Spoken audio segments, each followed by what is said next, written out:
It's time for Brownsburg Varsity Football on 1610 AM XRB, XRBRadio.com. Tonight's broadcast is brought to you by the Hendricks County Flyer, McDonald's, Bill Estes Ford, Brownsburg BMO Harris Bank, Hendricks County Estate Buyers, Ivy Tech, Nelson's Jewelers, Pete Fay, your State Farm agent, Westside Plumbing, and Panuni's Pizza and Wings. Good evening, everybody. Welcome to Bulldogs Football on 1610 AM XRB and XRBRadio.com. My name is Brian Scott. Be bringing you all the action tonight. I'll be joined by my broadcast partner tonight, Chris Worley, as the Bulldogs, who have lost their last 4 in a row, including last week's loss to rival Avon by the score of 41-13. They made the trip up to Lafayette. They will take on the Lafayette Jefferson Bronchos tonight here on XRB. And Chris and I will be back with our pregame show right after this. This is Bulldogs Football on 1610 AM XRB, XRBRadio.com. It's an AudioSportsOnline.com production.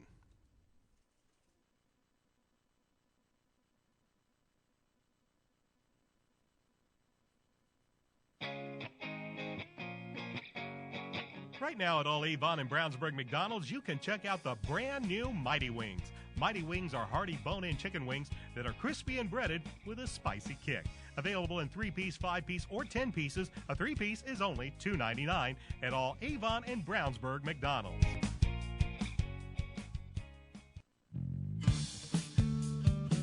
At Bill Estes Ford, our number one goal is to save you time. Whether you're dealing with our service department, parts department, or new and pre-owned sales, our goal is to make sure you are a satisfied customer, and that's an easy process. Don't forget, you can have a complete oil change for just $19.95.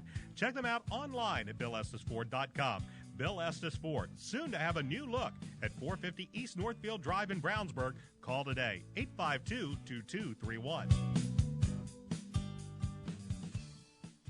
What is a good neighbor? Well, it's someone nearby who helps make your life a little easier, and that's State Farm agent Pete Fay. He takes the time to understand your insurance and financial needs. So whatever you're preparing for your child's college education or planning for your retirement, get the kind of help you would expect from a good neighbor. Visit State Farm agent Pete Fay at 431 East Northfield Drive, Suite 100 in Brownsburg.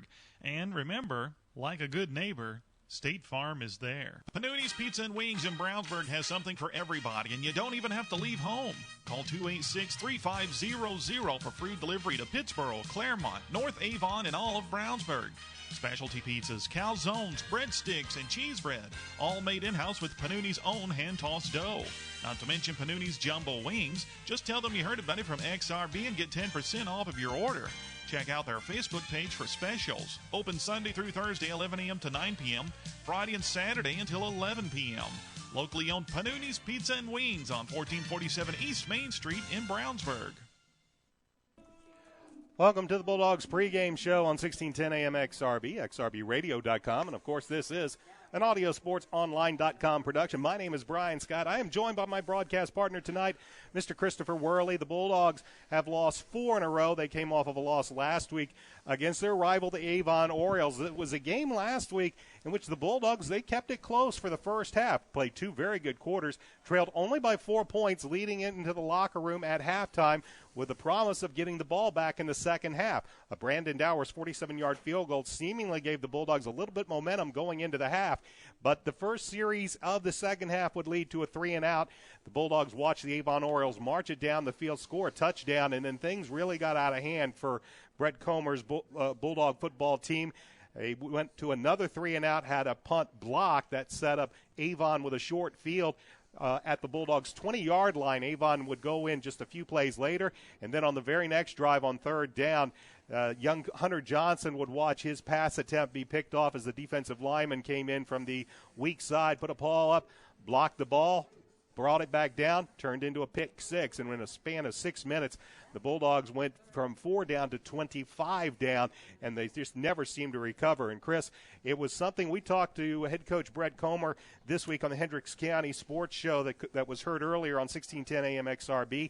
It was just one of those things that he said they got 2 real good quarters, and he equated it to 2 real good practices last week. Now it's trying to get 4 good quarters. Right, and from what I heard, all practices went good this week. I saw the end of Thursday's practice quite spirited. The young men looked good, and they were fired up. So that's hard to do when you've lost 4 in a row. But, yeah, in that Avon game, especially got away from them in the second half. Avon outscored them 24-0 after halftime. So Coach Comer has said in the previous 2 games to that they were not competitive, and he felt in the Avon game that first half definitely competitive. So this is a tough test tonight, but both teams come in 1-4.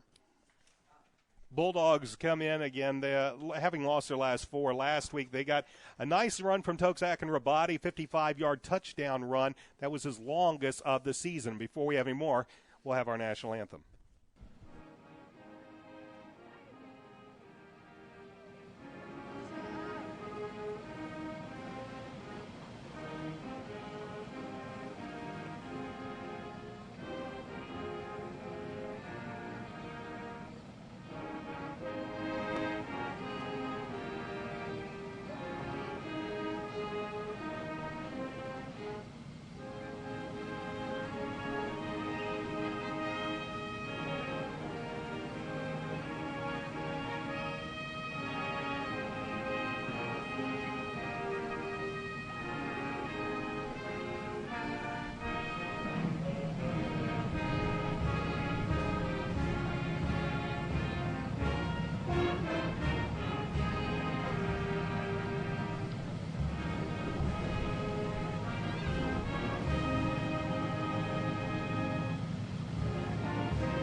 Our national anthem by the Lafayette Jefferson Marching Broncos here as we are at Lafayette Jefferson High School, Schumann Stadium. Chris Worley, Brian Scott getting ready to call all the action between the Bulldogs and the Broncos. We were talking about last week, Bulldogs falling to the Avon Orioles in a game that was close at the half, kind of got away from the Bulldogs in the second half, and it was really just a 6-minute span. They did get a touchdown run from Toksak and Rabati, a 55-yard touchdown run, which Coach Comer said was his longest of the season. Hunter Johnson, stats are going to say he was 6-19 for only 51 yards. Threw the ball maybe a little better than those stats would indicate. Had a couple of balls dropped. Also had 2 or 3 nicely thrown balls, a couple in the end zone region that were simply well defended by the Avon Orioles secondary and batted away at the last second. So young Hunter Johnson, the freshman, threw the ball a little bit more last week, Chris, and something that looks like Coach Comer, he had to bring the young freshman in an emergency at Hamilton Southeastern. The next week, you just have to start getting him acclimated to the playbook. Last week, playbook opened up a little bit. This week, might see it open up a little bit more. Yes, I would expect so. You know, he's had another 4 or 5 practices this week. He's made 2 starts now, so we would expect he's going to continue to develop. The Brownsburg coaches have a good track record of developing their skilled positions, so we will see. I would expect him to do a little better here tonight, especially in the passing game. We saw that he kind of speeds up his action, maybe rushes some of his throws. They were a little bit high to some of his receivers. I would expect that his footwork's going to be a little better. Game's going to slow down a little bit for him this week, and should be able to complete some more passes. One of the skilled receivers, skilled positions we saw the Bulldogs get a little more production out of last week was Devontae Allen out of the wingback position. 4 rushes for 59 yards. And he was somebody that Coach Brett Comer said probably is a better wide receiver, but in this flex bone offense, they need somebody that can be a good wingback player, take some pressure off of Tokes, take some pressure off of the young freshman. Allen, as we mentioned, 4 carries, 59 yards. He had a couple of receptions for 27 yards, and it's somebody that in this flex bone offense, Chris, as much as they would like to get the ball out to their wide receivers, wingback is an essential position in this offense. Yes, and Coach talked about this week. Devontae Allen has started to develop. He did not play much on offense at all last year, but coming into this game, total yards, 135. So he has a touchdown also, a long rush of 48 yards. They will hand off or try to pass him the ball in flat and get some yards. We also saw some further development from Hunter passed to Vincent Lisman, and he had some offensive impact. He's a small player, but he can run, and when he gets a pass in the open field, he can scoot with some speed there. Defensively, we saw Brad Geilinger, the cornerback, a 5'7", 160-pound junior, seemingly all over the field last week. We also got some good production, of course, out of Captain Zach Carlson and outside linebacker Stone Neese. So the Bulldogs defensively did a good job against at times a very strong Avon Oriole team, an Avon Oriole team that now has 2 strong running backs and a very, very capable quarterback. For a half, it looked good for the Bulldogs. It was really that 6-minute span that kind of doomed them. Tonight they will be taking on the Lafayette Jefferson Broncos. This Broncos team has a star of their own, and it's a very, very talented tailback, linebacker, kick returner, you name it. He does about everything, and he is a senior, a 4-year starter in Darian Green, a 5'10", 180-pound running back. Last week, 2 long kick returns, a 94-yarder and a 57-yarder. And talking to Coach Brett Comer this week on the Hendricks County Sports Show, Coach had one very, very emphatic order for his special teams coach. Do not kick the ball to that man. And when Coach Comer says something to the special teams coach, he follows that rule. Yeah, and he wasn't afraid to admit it on our show. He said it's not going to be any kind of a surprise. So they're going to try and keep that ball away from their talented deep receivers and all that speed. So expect some short kickoffs tonight by Brandon Dowers to try and negate that weapon that Lafayette Jeff has. We mentioned that because the special teams coach for the Brownsburg Bulldogs, it happens to be head coach Brett Comer. Yes, so sir. he said there was not going to be any secrets. They were going to try to keep the hands out of the talented, keep the ball out of the talented seniors' hands. But the Broncos also have another weapon at quarterback, a 5'11", 176-pound senior, Matt Johnson. He is a 2-year starter. And, Chris, the one thing that Coach said, Broncos, well, they're 1-4, yes, but they are still the fastest team in the Hoosier Crossroads Conference and always a weapon, always dangerous to break one. Yeah, I believe both Matt Johnson and Darian Green have run track for Lafayette Jeff, very fast, and they've been not only run track but been very good at it. All right, we're going to take one final timeout, and then when we come back, we'll have the kickoff between the Bulldogs and the Broncos. This is Bulldogs football on 1610 AM XRB, xrbradio.com, and it's all an audiosportsonline.com production. Established in 1882 as Harris Bank and owned by BMO Financial Group since 1984, BMO Harris Bank has grown to become one of the largest banks in the Midwest, servicing personal, commercial, and affluent customers. They're located at 610 West Northfield Drive in Brownsburg. For more information, call them at 852-2683. We'd like to say thanks to our friends at the Hendricks County Flyer that have helped make tonight's video webcast possible. Please check them out online as well as watch tonight's game at flyergroup.com. Motion 360 by Hendricks Regional Health provides care for the way you were meant to move. We care for every muscle, bone, and joint in your body to get you back to the activities you love. Get more information online at mymotion360.org. Alongside Chris Worley, I'm Brian Scott, about ready to get this ball game kicked off between the Bulldogs and the Broncos. And Chris, some thoughts as we get ready to start this game? Well, with both teams coming into this game with 1-4 records, Brian, for me or you to say, well, this is a big game may sound ridiculous or needless hype to some people, but when you follow these teams each week, as you and I do, you come to understand these coaches, this is their world during football season. They love doing this.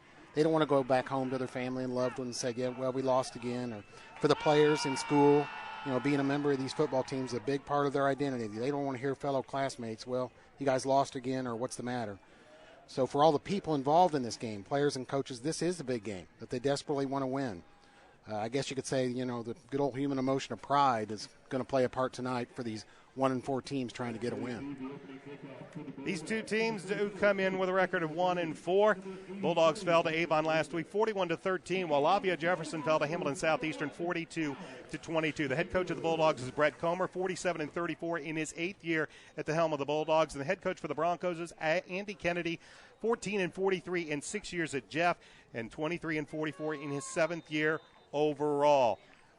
Jeff won the toss. They elected to defer. The Bulldogs will be kicking off. They will be moving left to right on your radio dial, your computer monitor, whatever it might be, as Alex Baker gets ready to kick off as Vincent Lisman and I believe Devontae Allen stand at their own 3-yard line. Sit back. We hope you enjoyed tonight's game here on Audio Sports Online. Baker puts a foot into it, a spinning kick that'll be taken at about the 8. Up to the 15, to the 20. This is Lisman at the 25, to the 30, 35, 40, and he will finally be pushed out of bounds at around the 42-yard line. A very, very nice return by Vincent Lisman. And the Bulldogs will have excellent field position to start this game, 1st and 10. And they will spot the ball at around their own 38-yard line. Offensively, it'll be Hunter Johnson bringing the offense onto the field, the 6'1", 170-pound freshman. The offensive line will be Bryce Toll, Evan Mallory, Dustin Dowers, Jake Shelley, and Justin Davis. The wings are Devontae Allen and Daniel Ferguson. The wideouts are Isaiah Hightower and Michael Clayer. And the tailback, Tokes Akinrabadi, as the Bulldogs get ready for their first offensive series from their own 38-yard line. They'll bring Lisman in motion. Here's a pitch. He gives it to Lisman. He'll come near side. He'll be sacked up. That's actually not Lisman. It's Devontae Allen. Allen will pick up about 3 yards before he's brought down for a short gain. So we saw Allen get action right away there on the first carry of the game.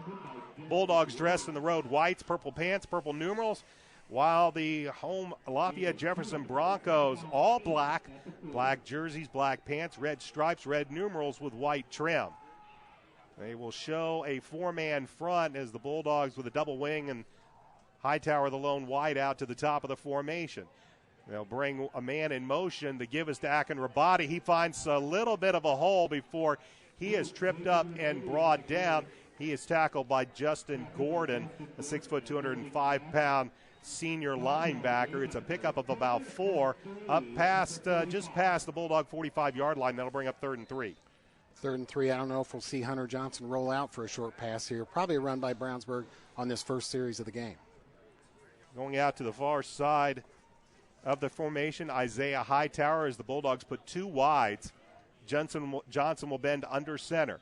He will give it to Akinrabadi. No, he'll keep it. He'll look for a pitch, but nothing doing.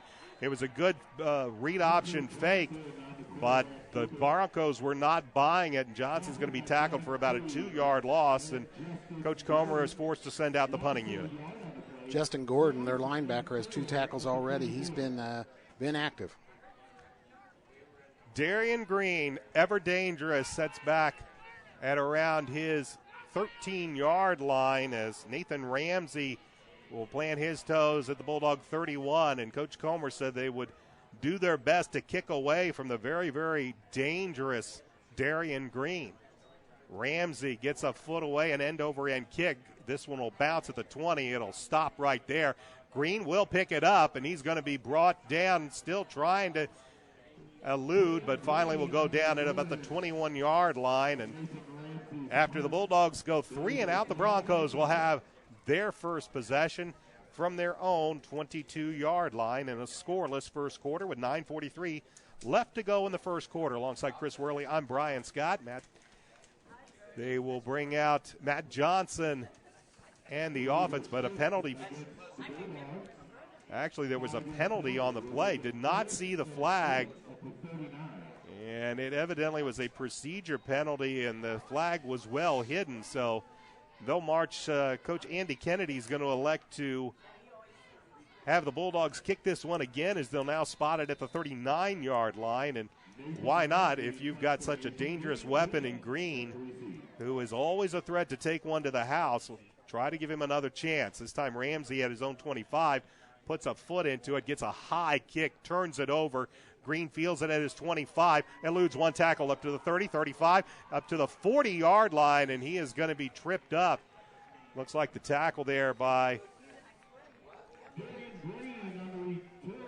did not see the number, might have been Johnny Dotlich on the tackle, but Darian Green, the penalty will work in favor of the Broncos as they will pick up about 20 yards on that as Green takes it out to the 42-yard line. It'll be 1st and 10. You know, I thought they had good punt coverage on that first punt, and like you said, that flag was well hidden. I did not see it either, but definitely a field position pickup on the penalty and the punt by Lafayette Jeff here now. Broncos are a spread team. They'll have Johnson out of the pistol. The give is to the tailback, Green. Green finds some room around the right side, eludes one tackle, and he'll finally go out of bounds just across midfield. Stone Neese there with the tackle. Noah Devney also over there to try to help him out of bounds, but Darian Green, 5'10", 180 pounds, doesn't look that strong. He is definitely a big load to bring down, and he is fast, and it's 2nd and about a yard to go as the Broncos have the ball in Bulldogs territory at the 49-yard line. They should have had him stopped just a yard or two past the line of scrimmage, but moved out of those tackles. Play action pass. Johnson fakes it, now scrambles, pressure, rolls out to the near side, looks, firing downfield, and had a man wide open as he was looking over to the near side and looking for Isaiah Archer, but threw that ball way too far out of bounds, and good pressure there by the Bulldogs to flush Johnson out of the pocket. Justin Lazaro, number 79 for the Bulldogs, got in there, and a couple others too, put good pressure on him. Good movement there by the quarterback, just missed his throw. 3rd down and 1, and again with the Broncos working out of the pistol. Johnson with Green a couple of yards behind him. The give is to Green. He'll look for some room around the near side, and he will get a nice off-tackle play. He needed a yard, picked up 2 before he was brought down by Stone Neese, but it'll be a 1st down for the Broncos. Just a little off-tackle play over to the near side. Didn't need to pick up a whole lot of yardage, and the Bulldogs pursued it nicely. But it's still enough for a Bronco 1st down with 9:04 remaining in this first quarter of a scoreless game. They will send Tim Wilson as a wide out to the far side. 4 wide outs in the pattern, 2 to each side. Bulldogs showing a 3-man front. Thompson gives the handoff, and that was ill-advised. Ball is loose. As coming in from a wing, Austin Albrecht, and a very poor decision by quarterback Matt Johnson. Defense was already in the Broncos' backfield, and by the time Albrecht got the football, the defense was waiting on him, and the Broncos fortunate to get that football back after a loss of 4. Mac Dutra been banged up a little bit, but he was at the bottom of that pile trying to recover that fumble for Brownsburg. Good defensive stop up the middle for the Bulldogs. Bulldogs got great penetration at the point of attack, brought it into the backfield, and it was a play that took a long time to develop with Albrecht coming from in motion from the near side, and with really nobody else for Johnson to give the ball to, it was an easy play for the Bulldogs. On this 2nd and 14, the give is keeper by Johnson. Fakes the handoff. Ball is going to pick up maybe about 4 yards, and that is all. And that's going to bring up 3rd and long for the Broncos.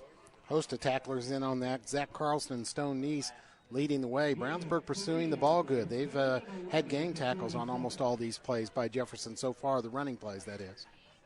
Bulldogs played a very good defensive game for the first half against Avon. And right now, big 3rd and long.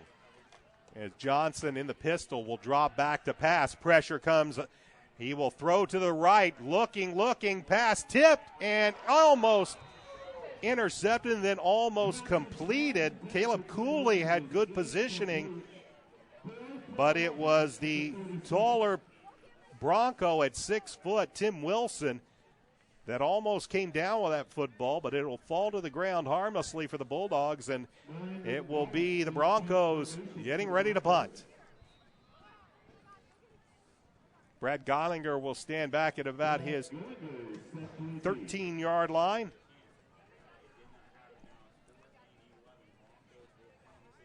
As the Broncos late in bringing a player onto the field, play clock still with 8 seconds remaining. As Geilinger waits on the punt, high snap, but they will get this one away. A end-over-end kick. It bounces, takes a bit of a sideway hop, and now will take a Bronco roll, and that's where the Bulldogs will have it 1st and 10 from their own 14-yard line. 7:04 remaining in this first quarter. Back after this is Bulldog football on XRB.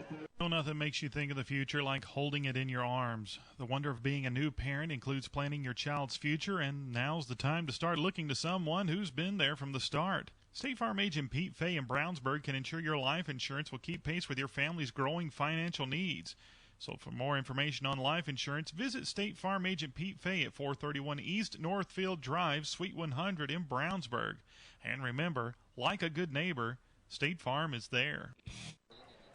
Bulldogs' first play from scrimmage is to Tokzak and Rabati, but this play got off nowhere because a penalty flag came in. It's a dead ball illegal procedure penalty against the Bulldogs that will back them up. They started this drive at their own 11-yard line, and now they'll be forced back to their own 6-yard line. 7:01 remaining in this opening quarter of a scoreless game. Alongside Chris Worley, I'm Brian Scott. Bulldogs with their second offensive possession of this game. First one pretty much ended in a 3-and-out. As Hunter Johnson will bend under center. Now, looks like he might be checking the play off. The formation strong side. The give is to Akin Rabati. He breaks through to the 15, and he will take it all the way up to about the 18-yard line. A pickup of about 12 by Tokes Akin Rabati, the 6 foot, 165-pound sophomore. We saw Daniel Ferguson that time in motion, number 33 in the backfield for Brownsburg. He's got some speed too. He will spell once in a while Devontae Allen at that back position. It'll bring up second down at about 3 as once again they'll bring man in motion. Here is Allen coming out near side and looking for some room, not finding a whole lot, maybe gaining a yard or so on the play before he is brought down, tackled by Manuel Luna. Might pick up a yard. We'll call it 3rd and 1. I would imagine Toke's going to try to power this first down here. 3rd and 1. They need to keep this ball in the hands of their offense. Too often this season, the defense has had to play the majority of the game on the field. Akin Rabate on the season, 586 yards, 6 touchdowns on the season. Right now the Bulldogs looking for a first down. Ball is fumbled by Johnson. He'll keep it himself. He'll find some room around the left side, and he will pick it up to the 30-yard line. He fumbled the snap. Looked like he wanted to give it to Akin Rabati. Thought better of it, kept it, ran around the left side, and picked up the Bulldog first down. You know, Brian, we've seen him be very effective on that fake to Akin Rabati up the middle and then get around that end. I'm not so sure if that was designed or not, or maybe it was a fumbled interchange there between the two, but good pickup of the first down by Johnson here. Actually, I think it was a good play by Johnson. The timing of that was all thrown off, and he just elected to keep the ball as the penetration came up the middle and run around the left side for the first down. He'll take the shotgun snap, fires over to the left side, has it complete. It's a pickup of about 5 yards over on the far side. I believe Isaiah Hightower with the catch for the Bulldogs, and that was a pure strike right there by the young freshman Hunter Johnson. Good completion there on his first pass. He needed that. You know, on his first pass of the game, get him a short, quick completion, get his confidence going. So far in the season, about a 30 to 35% passer here in just his couple starts, but that was a good little throw there. That was a good, confident throw. He stepped right into it. Last week he was throwing them high. That one was a beautiful strike. It picks up 5. They'll bring Lisman in motion. And it's a give to Akin Rabati. He'll take it right up the middle and pick up about 6 yards, enough for a Bulldog first down, up to the Bulldog 43-yard line. And the Bulldogs move the chains once again. Some good blocking by the offensive line there. Dustin Dowers leads the way at center. He's 6'1", 255-pound junior. His guards are Evan Mallory, number 77, and Jake Shelley, number 51. Hightower will go to the far side. They'll bring Devontae Allen is a wide receiver to the near side, slot man right. Roll out by Johnson, fires downfield, pass incomplete. Looks like he was looking for big Bryce Toll. As Toll leaked out as a tight end, and ball was a little low. Well, big is right, Brian. Bryce Toll played a lot of defense in the first game or two, but they have moved him over to the offensive side of the ball. They like to split him out as a wide receiver, actually. And when he gets it, he can run, but has not had too many receptions so far this year. 2nd and 10 now for the Bulldogs. Hightower to the far side. Lisman and Devontae Allen to the near side with Lisman slot right. Broncos with a 4-man front. They'll bring Lisman in motion. Here's the give to Akin Rabati, and he is going to be upended on a very, very nice play. It looked like coming in to make the tackle might have been Devin Dahlstrom, I believe.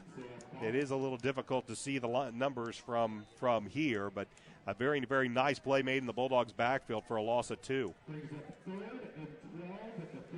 Bulldogs will have 3rd and 12 with the clock moving, 3:35 opening quarter, scoreless game. 3 wideouts in the pattern for the Bulldogs, 2 to the near side. And Johnson misses the snap, tries to pick it up, now tries to fall on it.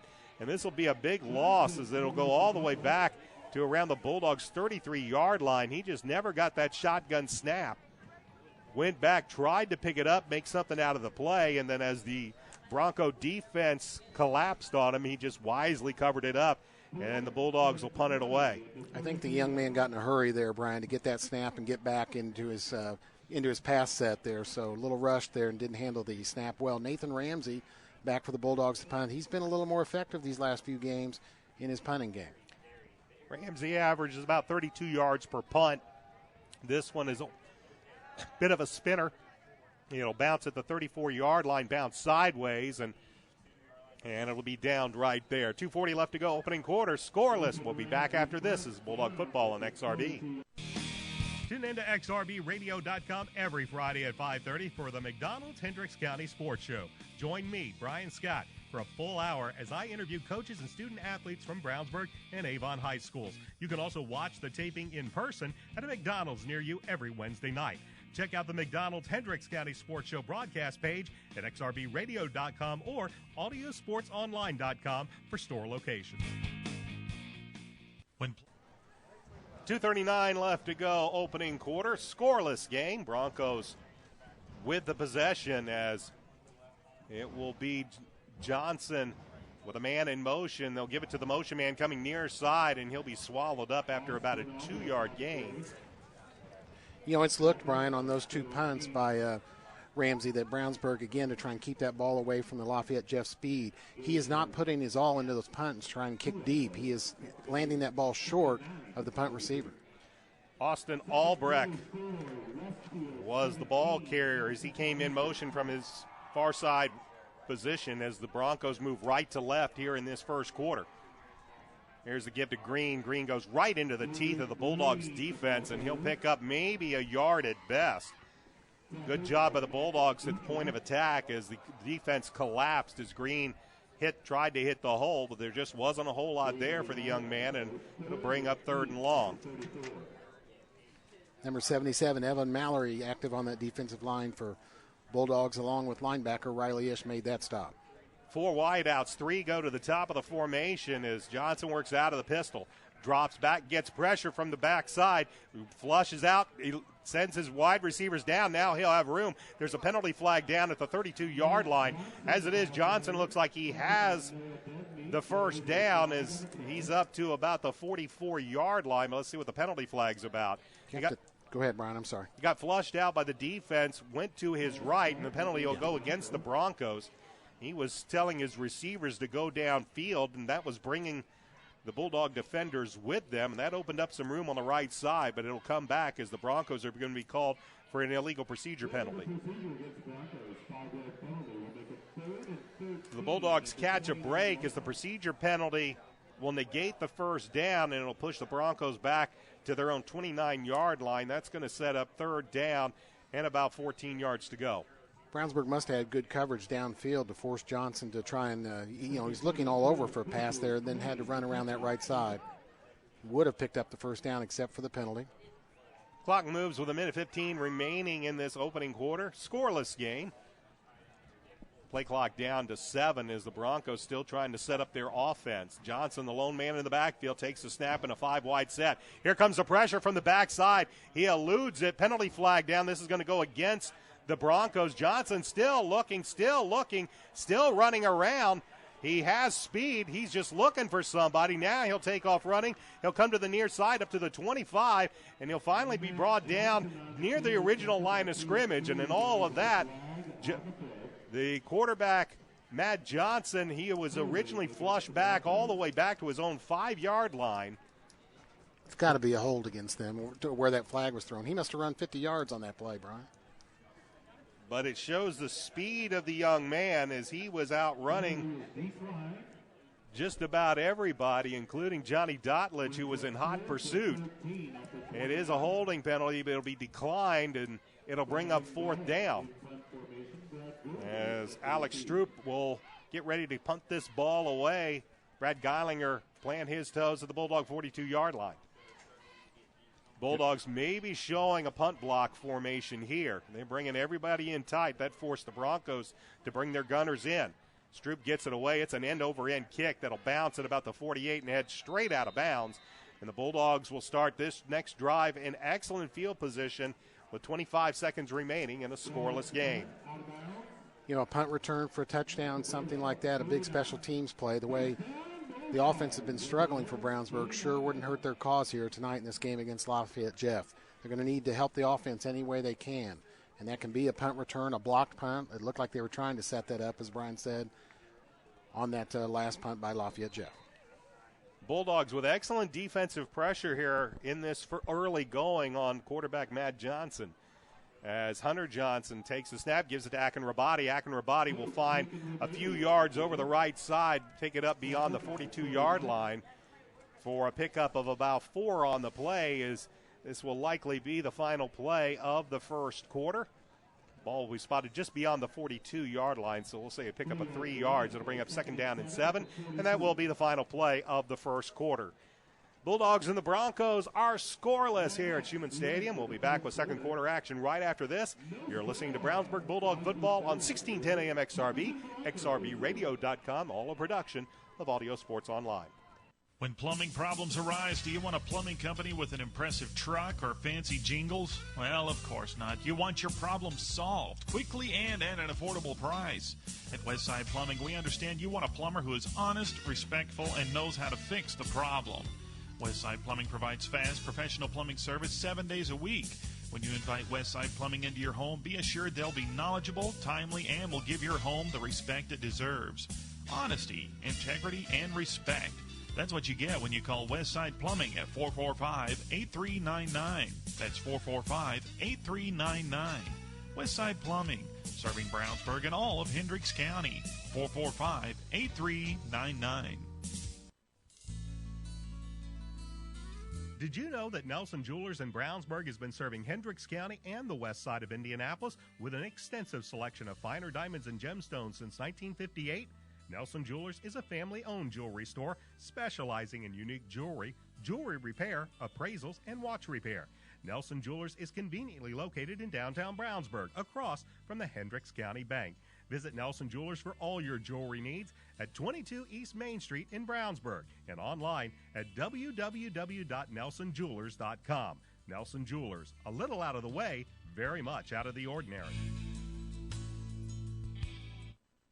First play of the second quarter is a double reverse. Vincent Lisman takes the toss from Devontae Allen. He will finally be run down from the backside by Dennis Archibald, but not before he takes it all the way down inside the Broncos' 20-yard line down to the 14.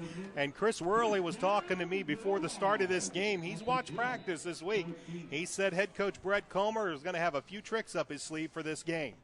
He sure did there. That reverse to Vincent Lisman, who has speed, worked real good, getting him some open field opportunity. Devontae Allen took the initial pitch. He pitched it to Lisman, and Lisman takes it down inside the red zone. Here's Akinrabadi right up the gut. He'll take it over the left side and on the left hash mark, take it inside the 10 down to the 9 as the Bulldogs move right to left here in the second quarter. That'll bring up a 2nd down and about 5 yards to go on the 5-yard gain. Scoreless as we are just inside the second quarter. Alongside Chris Worley, I'm Brian Scott. And the Bulldogs now with an excellent scoring opportunity after the reverse. And they will send Michael Clare out to the far side. Clare was one of Hunter Johnson's targets last week, but this is simply Tokes Akinrabadi taking it right up the middle, and he will take it just inside the 5. He'll be about a yard short of a first down. The Bulldogs can get to the 4 and pick up the first down. Brian, you know all these teams share tape. I think they were trying to work on giving Lafayette Jeff this week something they had not seen in tape. I don't believe we've seen Brownsburg run a reverse yet this year, and I know I also saw a double reverse in practice, so don't know if we'll see that or not, but it's there if they need it. Hightower come to the near side. Akinrabadi, the lone back. Johnson under center, 10 in the box. Johnson will keep it on the read option, go around the right side and in for the touchdown. Hunter Johnson on a nice little read option play, faked the handoff to Akinrabadi, ran it around the right side, and he'll take it in from 4 yards out, and the Bulldogs are on the board first on a 4-yard touchdown run by quarterback Hunter Johnson. Good run there. That's a fake into the interior of the line, and then Johnson keeps it around that right side like we've seen him. He did have to battle a tackler to get in that end zone, but showed some strength in his legs there to get that one in. Brandon Dowers on for the point after. As Johnson gives the Bulldogs the first strike in this football game. Here's a snap, good hold. Almost blocked, but Dowers gets it through, and with 10:14 left to go in this first half, the Bulldogs lead the Broncos 7-0. Back with a kick right after this. But there is a penalty flag that will be assessed on the kickoff. We'll have that for you right after this. This is Bulldog Football on XRB. Running a little short on cash, you've got some collectible items around the house you don't need or want? Well, take them to Hendricks County Estate Buyers in Brownsburg. They buy gold, silver, coins, tools, electronics, and antiques. They specialize in one-piece or entire collections. If you have an estate or a household liquidation coming up, call them first. Ask for Justin at area code 317-286-3652, 7 days a week. They're on the corner of Main and Odell in Brownsburg. That's at area code 317-286-3652. Hendricks County Estate Buyers.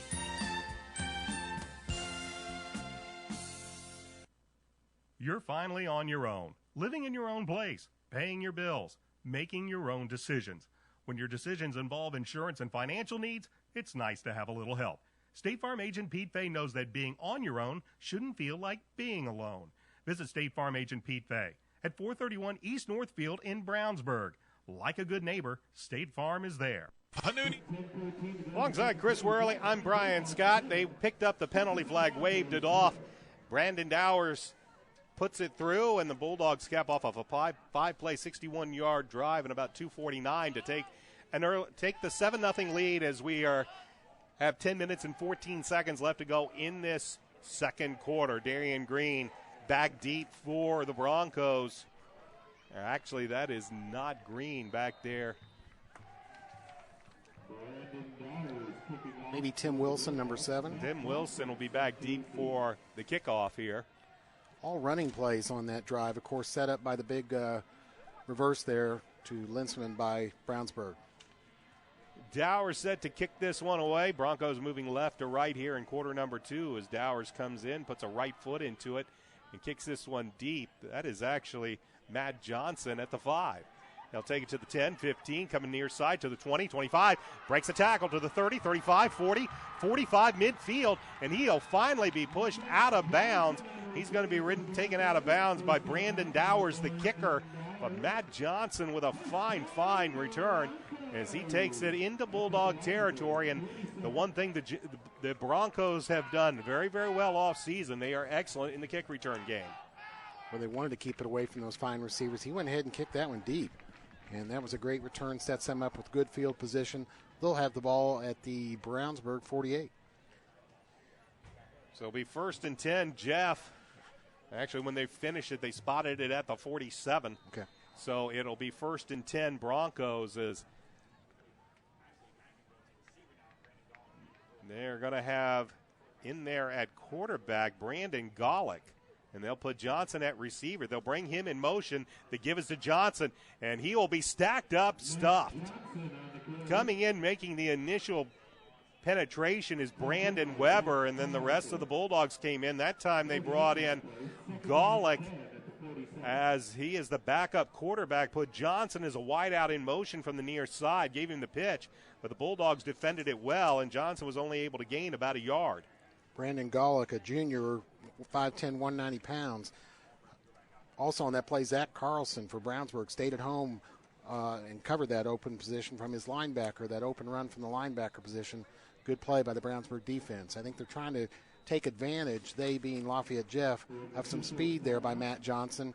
They had him do that kick return, now have him come in motion and get a handoff there, trying to use that good speed of Lafayette Jeff. Well, with Matt Johnson and Darian Green, the Broncos do have 2 of the fastest runners in the state. When you look at this track team, a couple of state finalists and state champions here on the football team. This time Johnson back at quarterback, runs out of the pistol. He will give the handoff, and coming from the near side is look like Albrecht, and Albrecht is going to find some room around the left side, and before he's done, he'll take it all the way inside the Bulldog 35, down to the 34 for a pickup of about 11. Caleb Cooley from his defensive back position on the tackle there. Good breaking of tackles and a run by Lafayette Jeff here. Austin Albrecht on the carry as the Broncos quickly will brings somebody out and brings somebody else in. And now we're going to have a timeout because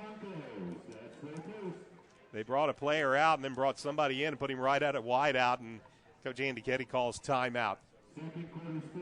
We'll be back right after this. Bulldog football on XRB.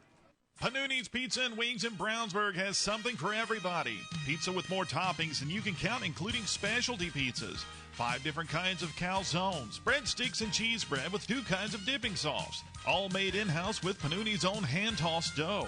And don't forget Panuni's jumbo wings with 12 kinds of sauce. Mention XRB and get 10% off your order. Open Sunday through Thursday, 11 a.m. to 9 p.m. Friday and Saturday till 11 p.m. Dine-in, carry-out, or free delivery. Call 286-3500. Panuni's Pizza, 1447 East Main Street in Brownsburg. Alongside Chris Worley, I'm Brian Scott. 8:55 remains in the first half. Bulldogs with a 7-0 lead, but the Broncos have it in Bulldog territory at the Brownsburg 34-yard line, 1st and 10. Broncos using the first of their 3 first-half timeouts as Johnson takes a snap, looks, fires left, has a complete at the 28, up the sideline and inside to about the 20-yard line. Isaiah Archer with the catch. And it'll be a first down for the Broncos on a nice little stop-and-go route over on the far sideline as Archer takes it to the 21. Important possession here for the Lafayette Jeff Broncos. They trail this game 7-0. Still plenty of time here left in the first half, but Brownsburg got on the board first. I know on this drive, Lafayette Jeff would like to put some points on the board.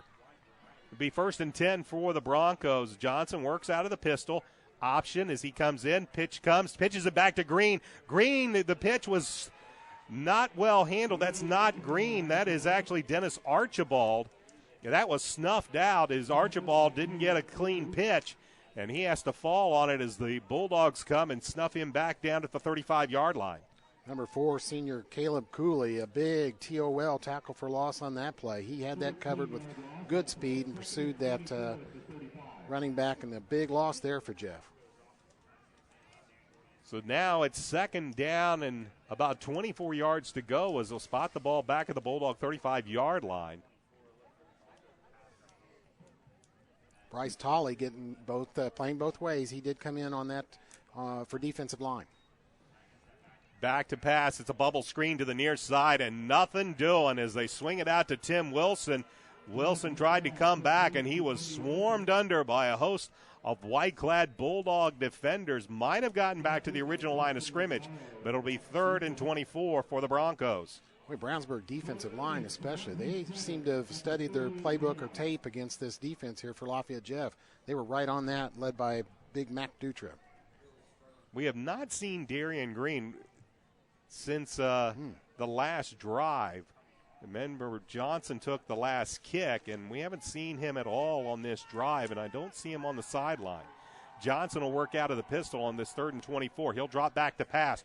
Pressure comes, eludes one man. Here comes Moore, comes up the near sideline, and he's going to be met head-on right in the gut as coming in to make the tackle for the Bulldogs is Johnny Dotlich. Johnson got maybe a yard on the play, but once again, excellent pressure by the Bulldogs defense. Flushes him out of the pocket, forces him to go on the run, and this time Alex Stroop will be out to punt. What at one time looked like a very promising Broncos drive. Now they're looking at punting the ball away to Brad Geilinger, who stands back at his own 10-yard line.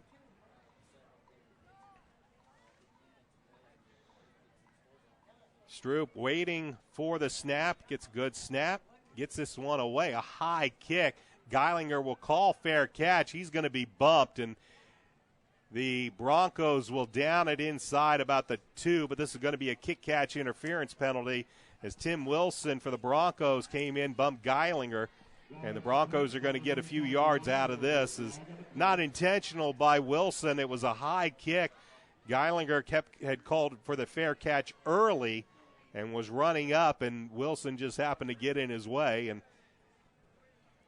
though the officials are taking a long time to discuss this,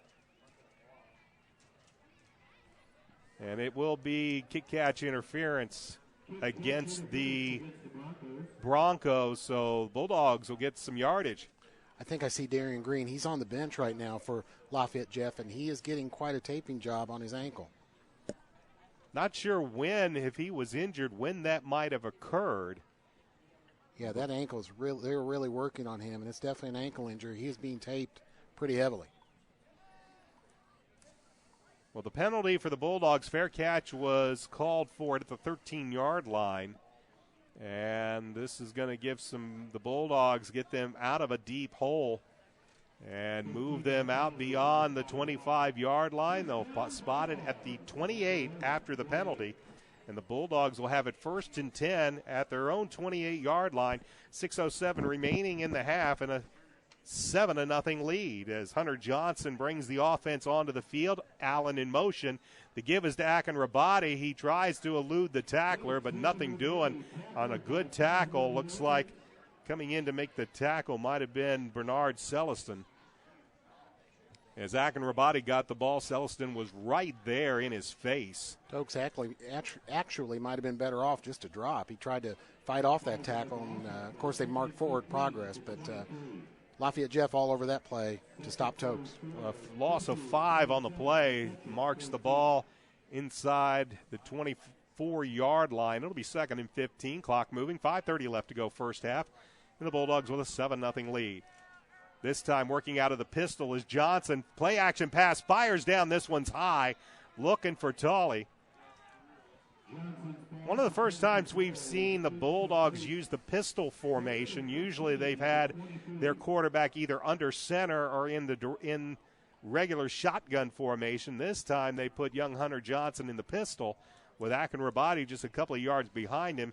His pass to Toll, who was coming across the middle, was high and almost could have been intercepted, but it falls to the ground. It'll be 3rd and 15. Johnson's third pass attempt of the night. He has completed one. Once again in the pistol is Johnson.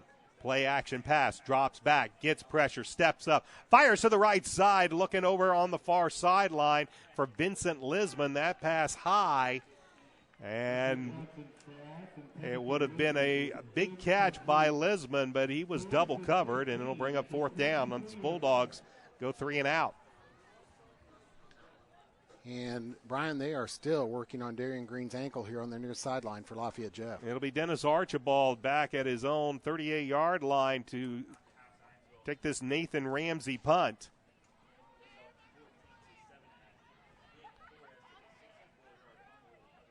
Ramsey back. Good snap. Gets this one away. It's a high kick. Archibald will watch it bounce at the 42, take a Bulldog bounce. He will pick it up at his 30, and that's not a wise thing to do because here come a whole host of white-clad Bulldogs. He might have been better off to let that one go out of bounds. Instead, he retreats a few more yards, and the Broncos will lose a few yards on that as they'll spot the ball at the Broncos' 28-yard line with 5:03 left to go in this first half, and the Bulldogs leading 7-0. Alongside Chris Worley, I'm Brian Scott. Bulldog defense has played a very, very good first half. Matt Johnson has had very little time to set back in the pocket as the defense has really caused him to run around quite a bit. Now, Johnson has the speed, but right now the Bulldog defense getting after him, and it's 1st and 10 for the Broncos. He'll take the snap, keep it himself on the option, and he'll be brought down. Nice play is coming in as Johnny Dotlich didn't get fooled on the read option, went straight for Matt Johnson and brought him down for a loss of about a yard. Quite a bit tonight. The Brownsburg defenders have been in the backfield of Lafayette Jeff before they crossed the line of scrimmage. Well, with Darian Green getting taped up, Bulldogs now just keying on Matt Johnson. He'll take the snap, gives it going straight ahead as a pickup of maybe a couple of yards. Matt Dutra, a good defensive lineman play again. He pursued that right down the line, seemingly unblocked, and was able to bring him down from behind. Believe that was Irving Madden maybe that ran the ball. Again, it's a little difficult to pick up numbers, but it'll be 3rd down and about 9 for the Broncos. Clock under 4 minutes of the first half. Out of the pistol, Johnson takes a snap. This time has time, throws, has a man wide open on a fly route, and it slips right through his hands. Tim Wilson was all alone. He had gotten behind the Bulldogs defenders, Caleb Cooley and Noah Devney, and all he had to do was catch the ball and run it the rest of the way, and he let it go right through his hands. Wow, that was a close one there. Lafayette Jeff trying to hit a deep pattern. If for our viewers online, right there in front of that John Deere truck, you can see Darian Green is on the bench, and he has two trainers now working on taping that ankle. So the Bulldogs, after going 3 and out, they force the Broncos to go 3 and out as Stroop is on to punt once again. Brett Geilinger at his own 40. Here's a low knuckleball. Geilinger will take it at the 5. He'll get popped, and a late penalty flag comes in. Once again, Tim Wilson. And let's see what this one is about. Geilinger did not signal for a fair catch, but boy, Tim Wilson was coming in full bore, and he popped Geilinger just about the time Geilinger caught the football. So let's see what this penalty is all about. Personal foul, blow to the head called against the Broncos. So they said Wilson came in high on Geilinger, popped him in the head, and the Bulldogs. Is that a 15-yard penalty, Brian? That'll be a 15-yard penalty. The ball currently spotted, I believe, at the 45-yard line. This will march the ball. They'll spot it at the 44, so this will put the ball into Broncos territory to start this drive with 3:43 left to go in this first half. Brownsburg up 7-0, and they have all 3 of their timeouts remaining. So the big penalty there puts the ball at the Bronco 41-yard line on the personal foul. And Hunter Johnson in the offense will come onto the field looking to add to this 7-0 lead. 3:43 left to go, first half. Ball spotted at the Bronco 41-yard line. Bulldogs move right to left. They send Allen in motion. They give us to Akinrabadi, finds some room on the right side, and he'll plow ahead for about 5 yards inside the 37-yard line. It's a pickup of 5. Good gain on first down to get Tokes up the middle there. It'll be a 2nd and 5 or 6. That training staff has finished their work on Darian Green, but he is not up off the bench and walking around. They're going to still elevate that ankle down there on the Lafayette Jeff sideline. Well, I'd be surprised if we see him in the first half. I imagine they'll take him into the locker room and continue to work. 2nd down and 5. Give us to Akinrabadi. He'll take it right up the middle. Might pick up 2 or 3 yards before he is brought down. DeAndre Venters in there on the tackle. Brian, with a 3rd and 5 here on this possession, 2:50 left until half. Every score Brownsburg can get, they're going to need probably. So the offense has not scored a lot of points this year. They need to do something with this possession. 3rd and 4, they bring the man in motion, but this play never gets off the ground. Vincent Lisman took the pitch, but illegal procedure will be called against the Bulldogs. And what was a 3rd and manageable, a 3rd and 4 is going to be a little tougher as it's going to be now 3rd and 9. They'll march the penalty back to the 40-yard line, and that will bring up 3rd down and 9 for Brownsburg. And we've seen Hunter Johnson. He delivered his first pass of the night, a nice crisp pass to the far side to Vincent Lisman. That's been his only completion now. The last 2 have been both high. Let's see what kind of play call we have. Last week, wide receiver Jalen Hall, number 14, got the ball a little bit. He hasn't caught a pass yet. He's running in from the sidelines now to go to that wideout position. They will have double wideouts. Hightower to the near side. Hall, as Chris mentioned, the far side. Johnson back to pass. Rolls to his right. Fires upfield. Pass is complete. And just as Chris predicted, there's Jalen Hall on a nice square out pattern inside the 30, and they'll mark him down at around the 27-yard line, 1st and 10 Bulldogs. That was a big pickup for that passing offense on 3rd and down. They needed that. Need to keep this drive going. 2:11 left. Big play by Hall, a square out on the far side. Got out of bounds, stopped the clock. Still plenty of time left in this first half, especially with the Bulldogs with all 3 timeouts. They'll bring Lisman in motion. The pitch is to Lisman. Looks for some room around the near side, up down to the 25. Penalty flag, 20. And we might have a holding penalty against the Bulldogs here. Is coming around the near side with his hands outstretches Daniel Ferguson as Lisbon took the pitch and came near side. It's a hold against the Bulldogs. Yeah, Fergie tried to get a block out there and just grabbed a hold of the Lafayette Jeff defender. That will push them back here. So a holding penalty against the Bulldogs will cost them 10 yards. Now it's 10 yards from the spot of the foul, so it won't be 1st and 20. It's going to be more like 1st and 15, as Lisbon was already about 5 yards downfield when the holding penalty took place. So 1st and 15 for the Bulldogs. Clock now moves as we approach 2 minutes left to go first half. Ball at the 32-yard line, left hash. Johnson will bend under center. Akinrabadi, the lone tailback. Johnson takes a snap, 7-step drop, now moves to the right. Looking, he'll take off to the 30, 25, to the 20. Dives forward. He's going to be about a yard short of the first down, but he'll pick up 14 yards. Well defended downfield by the Broncos. But Hunter Johnson saw plenty of green off to his right and downfield, and he picks up 14 yards. Ball will be at the Lafayette Jefferson 18-yard line. It'll be 2nd and 1. Clock at 1:22 and counting as Johnson bends under center. And he'll give it to Akinrabadi. Akinrabadi off to the right side, has the first down as Tokes takes it to the 15-yard line. It'll be 1st and 10 Bulldogs as the clock stops to move the chains. You know, Akinrabadi is their big horse. He comes into this game with 567 total yards rushing on the year, 6.9 rush per attempt average. Clock, 1:05 left. Bulldogs still with all 3 timeouts, so plenty of time. Ball at the Broncos' 15-yard line, 1st and 10. Johnson under center. They'll bring a man in motion. The give is to Akinrabadi. Finds some room to the 10 and down inside the 10, close to the 8-yard line. And now Brett Comer will use one of his 3 timeouts. 51 seconds remain in the first half. Bulldogs lead 7-0. Back after this. This is Bulldog football on 1610 AM XRB and XRBradio.com. If you're a business owner with or without employees, you're probably wondering about your payroll. Is it being prepared correctly? Are the right amount of taxes being taken out? What about child support, workman's comp, auditing, unemployment, Social Security, local taxes, payroll deductions? It can be a bit overwhelming, but we've got the answer for you.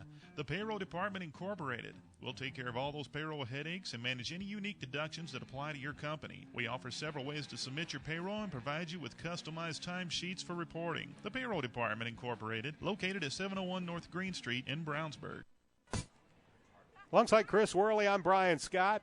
51 seconds remain in the first half. Bulldogs with a 7-0 lead, looking for more as they will have it 2nd down and about 4 yards to go. They'll spot the ball at the Bronco 9-yard line. Bulldogs using the first of their 3 timeouts, 2 remaining. Ball is on the right hash.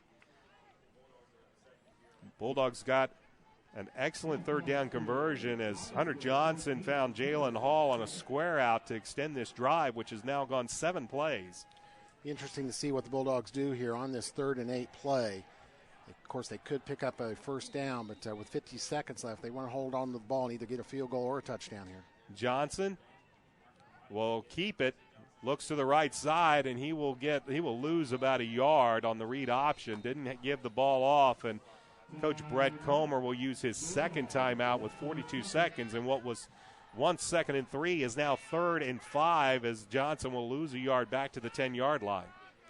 Of course, the Brownsburg offense, as usual, featuring the run over the pass. Right now they have run 20 running plays, 5 passing with only 2 complete. So Tokes carrying the load here again this week. Devontae Allen's had some rushing attempts too, and of course the big reverse there by Linsman. 42 seconds remaining, and this is going to be an interesting call coming up for head coach Brett Comer. Does he trust his young freshman to maybe take a shot into the end zone on this, what will be 3rd and 5? The Bulldogs still have 1 timeout remaining, or do they simply try to move the ball toward the center of the field and set up a field goal to close out this first half?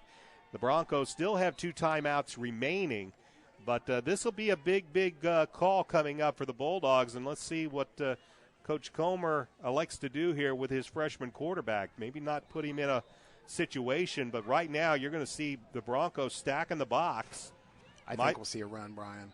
to set up and a position. We'll have a timeout called. Now they're just resetting the play clock. Okay. They had brought Devontae Allen in motion to the near side, and they do so once again as Johnson now maybe resets the play. Allen will reset over to the left wing. He'll move once again. The give is to Akinrabadi. He'll have the first down as he just took it right up the gut. Blew past the initial point of attack, took it down to the Broncos' 3-yard line, and the clock will stop as they set up the chains. And let's see, we have a timeout called as 32 seconds are on the clock. They are resetting the clock. They are trying to reset the clock. Shows 32.1 still. Or looks like they're trying to set it to 40 seconds. Okay. Because the clock should have stopped because it was a first down play. Toke showing his good power there. You know, he's only 15 years old. He listed on the stat sheet as 195. He may just be a shade over that, but he is powerful, and they're using that power here down near the goal line up the middle. Yeah, they get the clock set to 40 seconds, so they add 8 seconds onto the clock.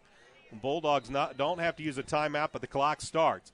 Johnson has his offense set. The give is to Akinrabadi. He goes over to the right side. He's in for the touchdown. A 3-yard touchdown run by Tokes Akinrabadi. And the Bulldogs strike again as they go up 13-0 pending the point after.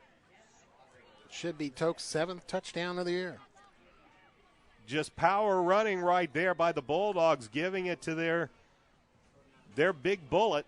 And Akinrabadi took it over to the right side and plunged in from 3 yards out. Brandon Dowers on for the point after. As Dowers, and this one is stopped. It looked like the Broncos were trying to anticipate the snap, as they'll be called for offsides, as they were well across before the ball ever was snapped back to Hunter Johnson. And that is a change the Bulldogs have made, as Chris noted this week. Clint Fink had been the holder. Now Hunter Johnson is the holder for place kicks. That may be for a reason, Brian. You may see if they need a play like that later where Hunter might jump up out of that hold position and maybe try to run or pass. Good snap, good hold. Kick is on its way, and the kick is good. 36 seconds remain in this first half. The Bulldogs lead the Broncos 14-0. Back with the kickoff after this. This is Bulldog Football on XRB and XRBRadio.com. Now is the time to choose Ivy Tech Community College. There is no more affordable option in the state of Indiana for your college education. You can earn an associate degree and start a career, or transfer to a 4-year school and earn a bachelor's degree. A college education is more accessible than ever before. You have choices. Make the Ivy Tech choice. Visit ivytech.edu or call 888-IVY-LINE. That's 888-IVY-LINE. Alongside Chris Worley, I'm Brian Scott. Tokes Akinrabadi, 3-yard run over the right side, caps off a 9-play drive, covers 59 yards in 3 minutes and 7 seconds. And the Bulldogs extend their lead to 14-0 as Matt Johnson will once again set back to return this kick. So the quarterback now is the kick returner, Darian Green. We saw him on the sidelines getting taped up. He is evidently not available. So Johnson is back to kick return. Big ice pack on that ankle now, too. So they have lost the return services of Darian Johnson. Definitely a big weapon that Lafayette Jeff has, and also, of course, at the running back position. So Dowers, we'll see if he just squibs this one along. And that he does. Takes a bounce. It's touched by an up back, and then they just fall on it back at the 23-yard line. So no return with 35 seconds remaining. Bulldogs up 14-0 over the Lafayette Jefferson Broncos. Broncos with 2 timeouts remaining, but the ball back at their own 23-yard line. And it's Chris, it's really been a story in this first half of excellent defensive pressure by that Bulldogs front four. Really, they've got Jeff shut out so far. And, yes, the offense has performed better than they have all year, but the defense has too. So the Broncos will come out. Johnson in the pistol, as they send 3 wideouts with 2 to the near side. 35 seconds remaining. Johnson takes the snap, looks, fires over to the left, and he was looking for Tim Wilson, and he missed Tim Wilson by about 5-7 yards downfield and about 5 yards high. Going to bring up 2nd and 10. So they did come out throwing there. They're going to try and move the ball downfield here. They being Lafayette Jeff. I believe Irving Madden is the tailback, with Green on the sideline. But we've been seeing so far since Green left has been that of quarterback Matt Johnson. 2nd down and 10 for the Broncos. Johnson will take the snap. Pressure comes, and he is going to go down. Johnson is sacked. The Bulldog pressure finally gets to him. I believe it's Johnny Dotlich with the sack. Johnny came right up off the right side there, made a great sack, good pressure. And I noticed Bulldogs were dropping 2 men deep there as a safety against a long play. So effective coverage downfield also helped in that sack. Bulldogs have been getting pressure on Matt Johnson all game long. And finally, they kind of corralled him in as the pressure came around both ends. And Dotlich came shooting through and was finally able to corral the Broncos quarterback. It's a loss all the way back to the Jefferson 12. And with 18 seconds remain, it'll be 3rd down and 21. Bulldogs take their final timeout. And with 18 seconds, this will be an interesting. The Broncos really could just take a knee here and run out the clock. But they come out in 4 wideouts. Brownsburg defensive coach Chad Neal going to keep a couple men deep here, guarding against the big play. They'll use a 2 deep, and simply Johnson will kneel on it, and they will simply go to the locker room trailing by 14 and wondering whether their big bullet Darian Green will be available to the second half. For the Bulldogs, they've got to be, head coach Brett Comer has to be ecstatic about the way his defense have played. 2 rushing touchdowns, and the Bulldogs go to the locker room with a 14-0 lead. When we come back, Chris and I will talk about what we saw in the first half. You're listening to Bulldogs football on 1610 AM XRB, XRBradio.com, and it's all powered by Audio Sports Online. Right now at all Avon and Brownsburg McDonald's, you can check out the brand new Mighty Wings. Mighty Wings are hearty bone-in chicken wings that are crispy and breaded with a spicy kick. Available in 3-piece, 5-piece, or 10 pieces, a 3-piece is only $2.99 at all Avon and Brownsburg McDonald's.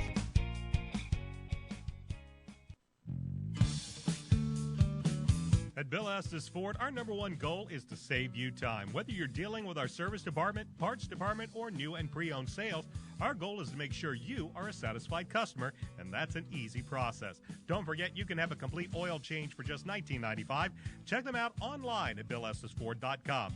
Bill Estes Ford, soon to have a new look at 450 East Northfield Drive in Brownsburg. Call today, 852-2231. What is a good neighbor? Well, it's someone nearby who helps make your life a little easier, and that's State Farm agent Pete Fay. He takes the time to understand your insurance and financial needs. So whenever you're preparing for your child's college education or planning for your retirement, get the kind of help you would expect from a good neighbor. Visit State Farm agent Pete Fay at 431 East Northfield Drive, Suite 100 in Brownsburg. And remember, like a good neighbor, State Farm is there. Panooni's Pizza and Wings in Brownsburg has something for everybody, and you don't even have to leave home. Call 286-3500 for free delivery to Pittsboro, Claremont, North Avon, and all of Brownsburg. Specialty pizzas, calzones, breadsticks, and cheese bread, all made in-house with Panooni's own hand-tossed dough. Not to mention Panooni's jumbo wings. Just tell them you heard about it from XRB and get 10% off of your order. Check out their Facebook page for specials. Open Sunday through Thursday, 11 a.m. to 9 p.m., Friday and Saturday until 11 p.m. Locally owned Panooni's Pizza and Wings on 1447 East Main Street in Brownsburg.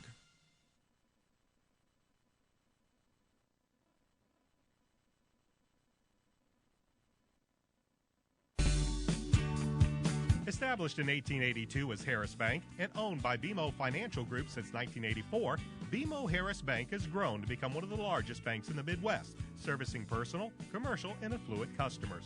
They're located at 610 West Northfield Drive in Brownsburg. For more information, call them at 852-2683.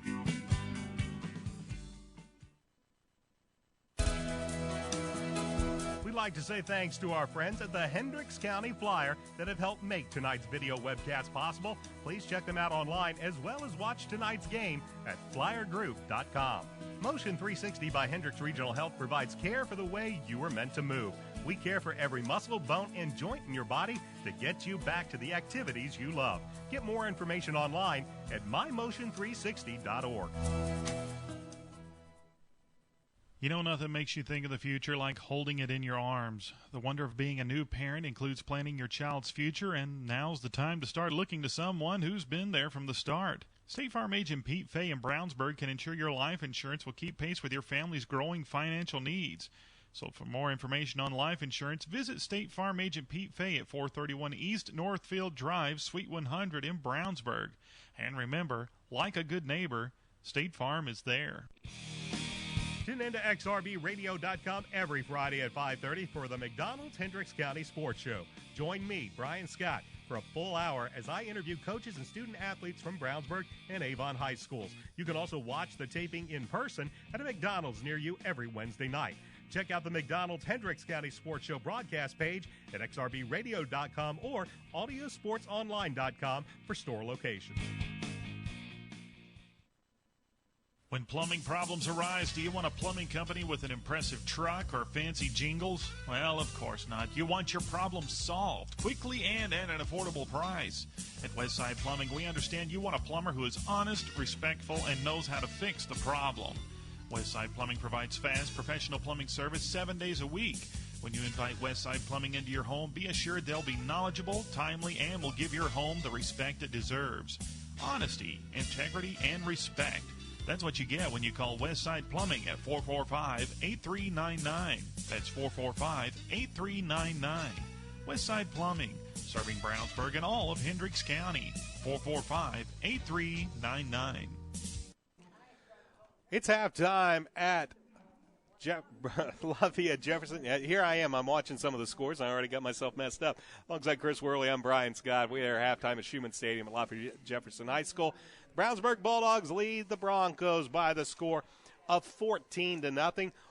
Story of this game really so far from the Bulldogs, yes, they've got 14 points. But, Chris, it's really been this defense and defensive pressure that have really put the Bulldogs in good shape. Yeah, they've been outstanding on defense. They have been 2 or 3 steps into the Lafayette Jeff backfield after every snap before the quarterback and running back can almost get their offense going. So, good game plan by Coach Neal and his defensive squad here so far. I would say for sure that's the best all-around first half they have played this year. Now, yes, they won the McCutcheon game 49-28. That's the first game of the year. Had a lot of points right away. I think they were up 28, maybe 28-0 in that game.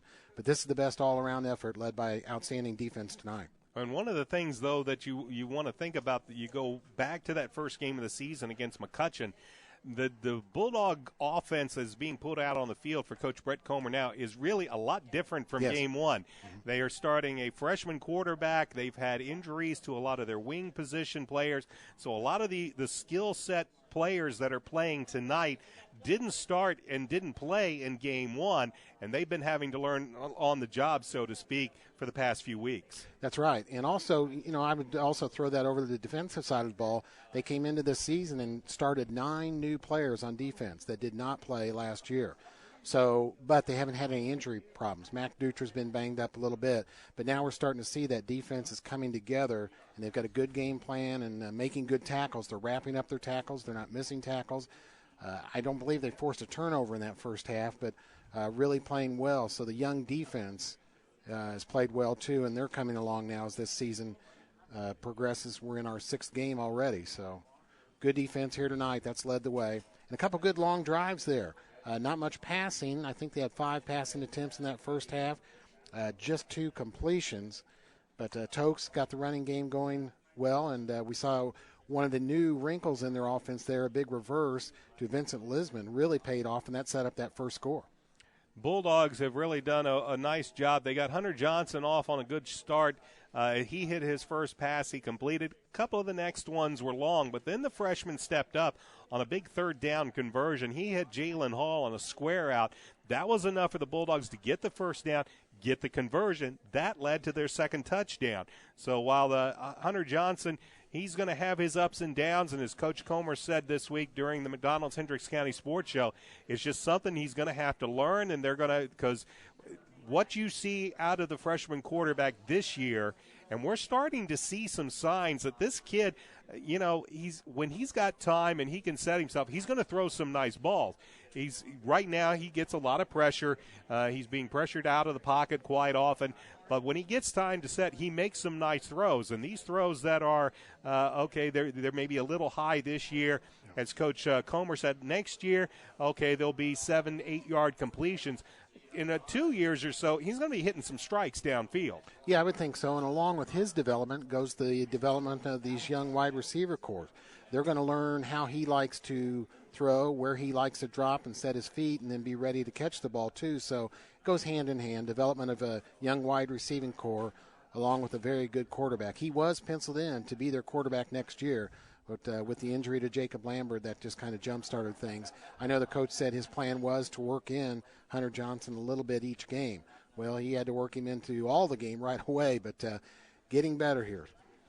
Yeah, and this is going to be a Bulldogs offense that as they can continue to develop other offensive threats, that's going to relieve some of the pressure on not only Hunter Johnson, Toksak and Rabati. We've started to see some excellent progression with Devontae Allen. Now you're seeing Vincent Lisman now. You're using these reverses. And as Coach told Chris just the other day, you know, you're going to start seeing some wrinkles. We might call them trick plays, but really what they are, it's to just throw that extra bit of you know, that nagging little perception in the back of an opponent's mind that, okay, you can't just key on the big tailback, and maybe you can't just watch this other wing back.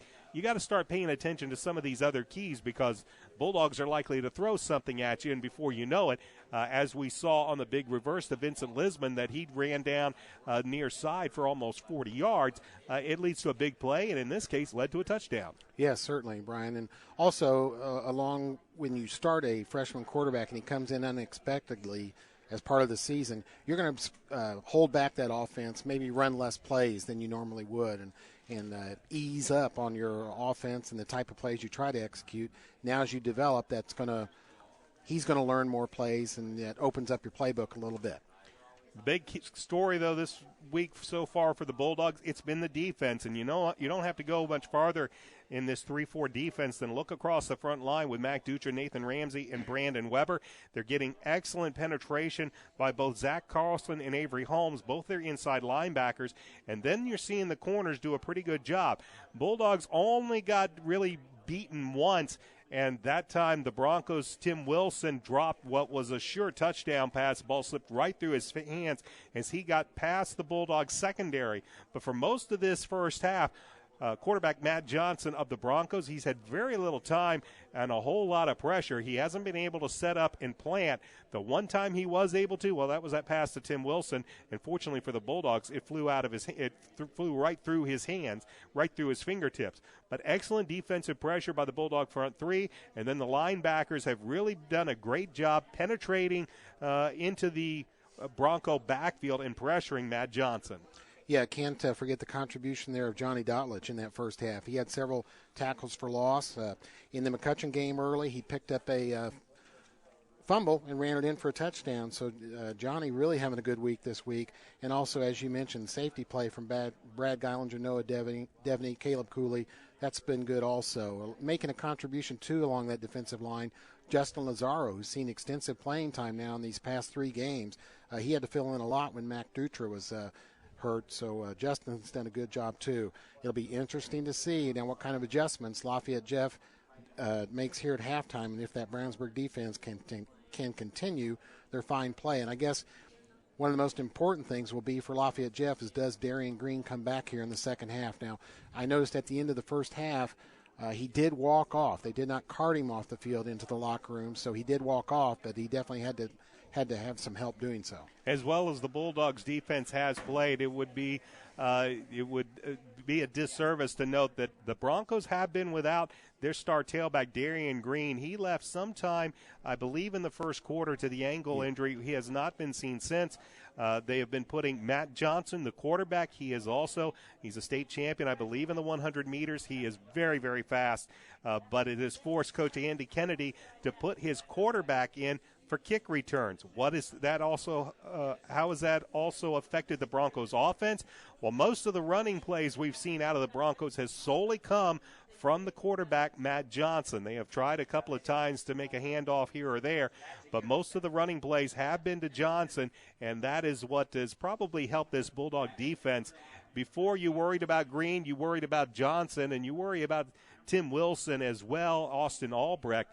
But right now, Bulldogs defensively really keying in on number 2, Matt Johnson. Yes, we did see a couple times there where they tried a different set and brought in quarterback Brandon Golick at the quarterback position, a junior, 5'11", 190 pounds. He took a couple snaps, and guess who the handoff was? To Matt Johnson. So that's definitely been a factor. It did not look good, the injury to Darian Green. We'll have to see if he comes back here in the second half. Not a whole lot of scoring here. Bulldogs lead 14-0 at halftime. Alongside Chris Worley, I'm Brian Scott. Just a quick recap. Bulldogs got on the board first as they got a touchdown from 4 yards out by quarterback Hunter Johnson on the read option. That was early in the second quarter. He plows in, capped off a 5-play drive, and the Bulldogs were up 7-0. Both teams have had their struggles on offense at times, but really the Bulldogs late in that second quarter, they go on a 9-play drive. It covers 59 yards, 3 minutes and 7 seconds.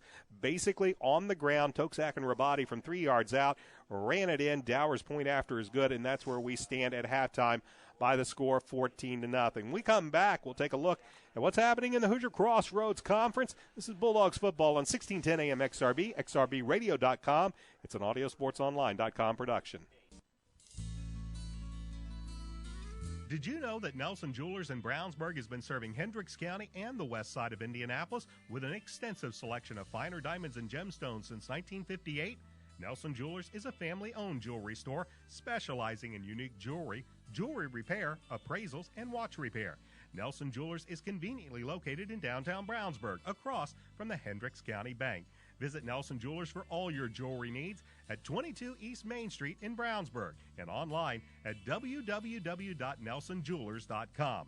Nelson Jewelers, a little out of the way, very much out of the ordinary. Running a little short on cash or got some collectible items around the house you don't need or want? Well, take them to Hendricks County Estate Buyers in Brownsburg. They buy gold, silver, coins, tools, electronics, and antiques. They specialize in one-piece or entire collections. If you have an estate or a household liquidation coming up, call them first. Ask for Justin at area code 317-286-3652, 7 days a week. They're on the corner of Main and Odell in Brownsburg. That's at area code 317-286-3652. Hendricks County Estate Buyers.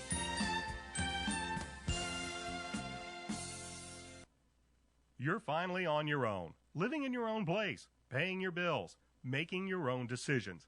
When your decisions involve insurance and financial needs, it's nice to have a little help. State Farm agent Pete Fay knows that being on your own shouldn't feel like being alone. Visit State Farm agent Pete Fay at 431 East Northfield in Brownsburg. Like a good neighbor, State Farm is there. Panooni's Pizza and Wings in Brownsburg has something for everybody. Pizza with more toppings than you can count, including specialty pizzas. 5 different kinds of calzones, breadsticks and cheese bread with 2 kinds of dipping sauce. All made in-house with Panooni's own hand-tossed dough. And don't forget Panooni's jumbo wings with 12 kinds of sauce. Mention the XRB and get 10% off your order. Open Sunday through Thursday, 11 a.m. to 9 p.m. Friday and Saturday till 11 p.m. Dine-in, carry-out, or free delivery. Call 286-3500. Panooni's Pizza, 1447 East Main Street in Brownsburg.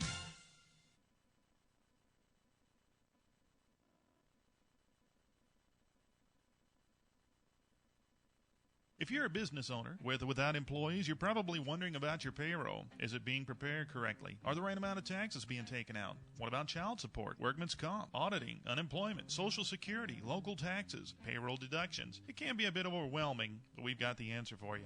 The Payroll Department Incorporated. We'll take care of all those payroll headaches and manage any unique deductions that apply to your company. We offer several ways to submit your payroll and provide you with customized timesheets for reporting. The Payroll Department Incorporated, located at 701 North Green Street in Brownsburg.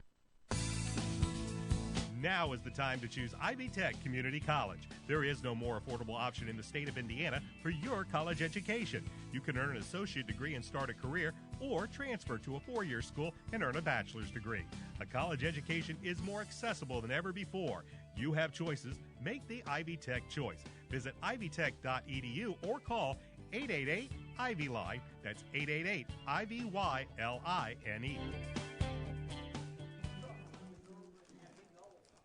Halftime at Lafayette Jefferson Schumann Stadium. Bulldogs lead the Broncos by the score 14-0. Alongside Chris Worley, I'm Brian Scott. Let's take a quick look around the Hoosier Crossroads Conference standings. We have four teams at the top of the HCC. Two of them, well, you might have expected it. Fishers and Hamilton Southeastern, both 4-1 going into this week's action. Two, a lot of people at the beginning of the season probably did not expect to be there. Noblesville and Westfield also 4-1. The McCutcheon Mavericks, they are 3-2. Avon and Zionsville follow at 2-3. These two teams that are meeting tonight, Brownsburg and Lafayette Jefferson, both 1-4, and the Harrison Raiders are 0-5. Action this week, Avon's at Noblesville, McCutcheon is at Fishers, Westfield is at Hamilton Southeastern, Zionsville is at Harrison. Of course, the Bulldogs are here against the Broncos. And Chris, I believe you have some scores that as we have them here at the half. Yeah, this one is in the second half, but Plainfield Quakers up 21-20 over Decatur Central was the last score we heard. And, of course, that's quite a feat, holding Decatur Central down to just 20 points, even in the first quarter. So they're in the second half, 21-20 Plainfield. Westfield up big at Hamilton Southeastern, 31-10. Avon leading over Noblesville, 14-3, and we've seen that Avon defense continue to develop. Also, one other score we had was Fishers over McCutcheon, 30-14. Zionsville, the last we saw, was leading Harrison.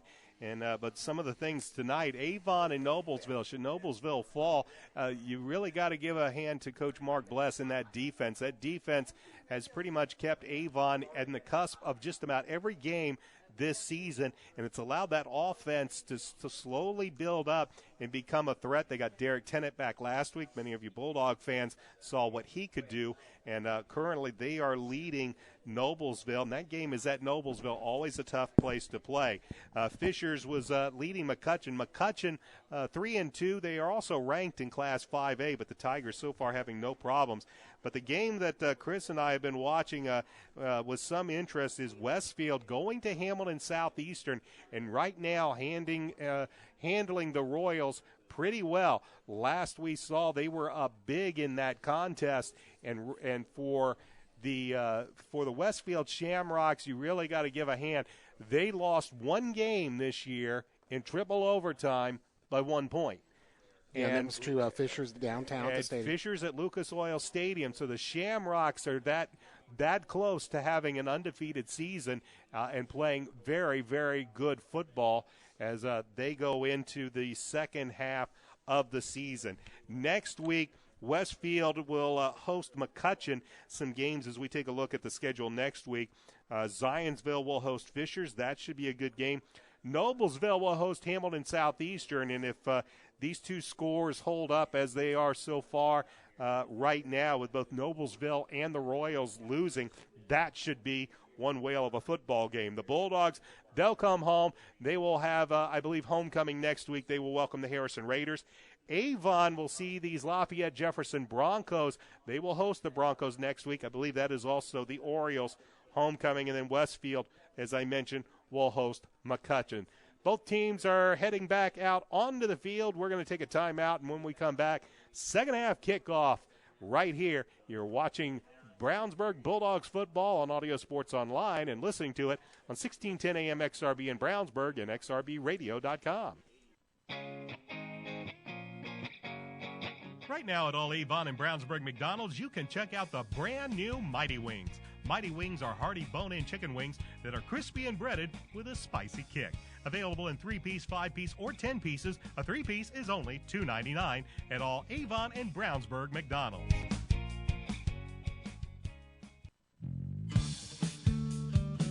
At Bill Estes Ford, our number one goal is to save you time. Whether you're dealing with our service department, parts department, or new and pre-owned sales, our goal is to make sure you are a satisfied customer, and that's an easy process. Don't forget, you can have a complete oil change for just $19.95.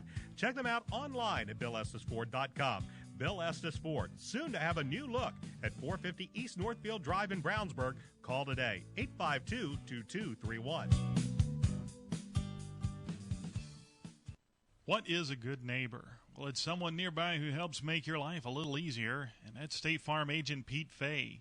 He takes the time to understand your insurance and financial needs. So whenever you're preparing for your child's college education or planning for your retirement, get the kind of help you would expect from a good neighbor. Visit State Farm agent Pete Fay at 431 East Northfield Drive, Suite 100 in Brownsburg. And remember, like a good neighbor, State Farm is there. Panooni's Pizza and Wings in Brownsburg has something for everybody, and you don't even have to leave home. Call 286-3500 for free delivery to Pittsboro, Claremont, North Avon, and all of Brownsburg. Specialty pizzas, calzones, breadsticks, and cheese bread, all made in-house with Panooni's own hand-tossed dough. Not to mention Panooni's jumbo wings. Just tell them you heard about it from XRB and get 10% off of your order. Check out their Facebook page for specials. Open Sunday through Thursday, 11 a.m. to 9 p.m., Friday and Saturday until 11 p.m. Locally owned Panooni's Pizza and Wings on 1447 East Main Street in Brownsburg.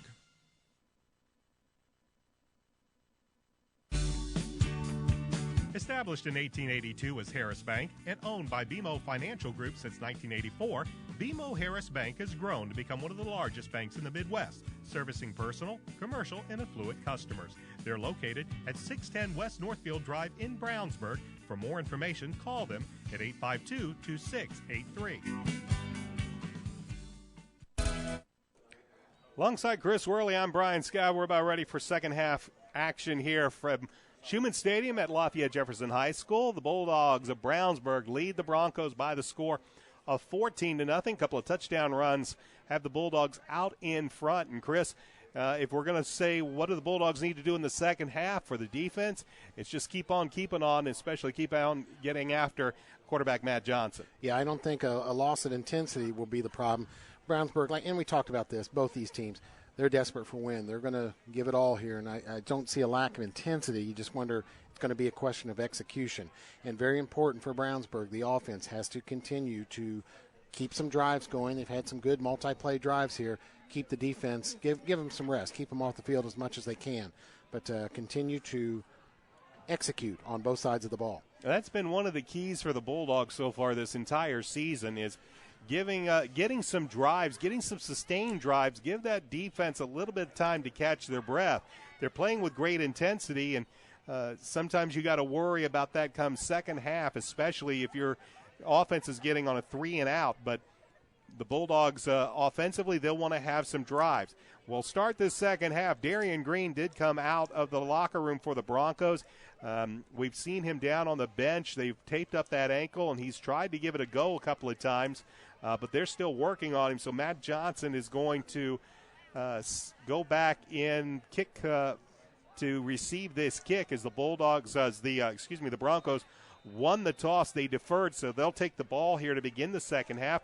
Broncos will be moving left to right to begin quarter number 3 as Brandon Dowers gets ready to put a foot into this one and get this second half underway with the Bulldogs leading Lafayette Jefferson by the score of 14-0. Dowers with the ball on the right hash runs up, puts a right foot into it, and he'll squib it. It'll be taken by an upman at the 35-yard line, and he will be brought down almost immediately. I believe Jared Overman might have been the upback that took it. Bulldogs head coach Brett Comer, as dangerous as Darian Green is, he knows Matt Johnson, he's no day in the park either. They elect to squib this one, and the Broncos will have the ball 1st and 10 at their own 34-yard line to start the second half. Yes, and coming out of halftime, we saw Darian Green immediately walk to their bench, and they started working again. They had to work on it at halftime also. Now, he just got up for just a minute to walk briefly around, but the trainer's right back on that ankle. So Johnson will work out of the pistol with double wings. He will give it to the tailback, who will plow straight ahead as we try to see who that might be. It's been very tough, the Broncos with the red numerals on the black jerseys. Zach Carlson, Mac Dutra, continuing the good play for the Brownsburg defense, helped out on that tackle.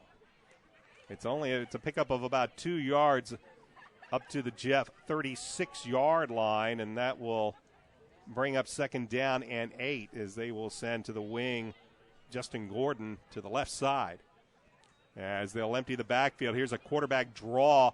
Johnson gets away from one tackle, now bounces it outside up past the 45, up to about the 49-yard line before he is finally ridden down, tackled by the Bulldogs' Noah Devney.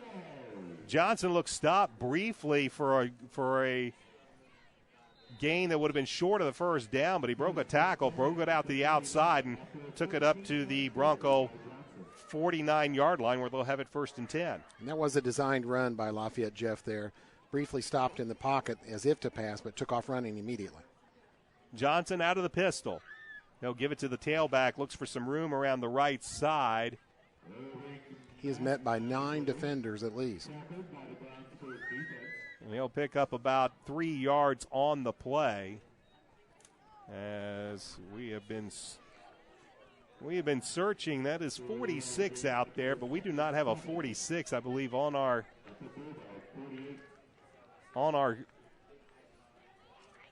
No, not on our roster here.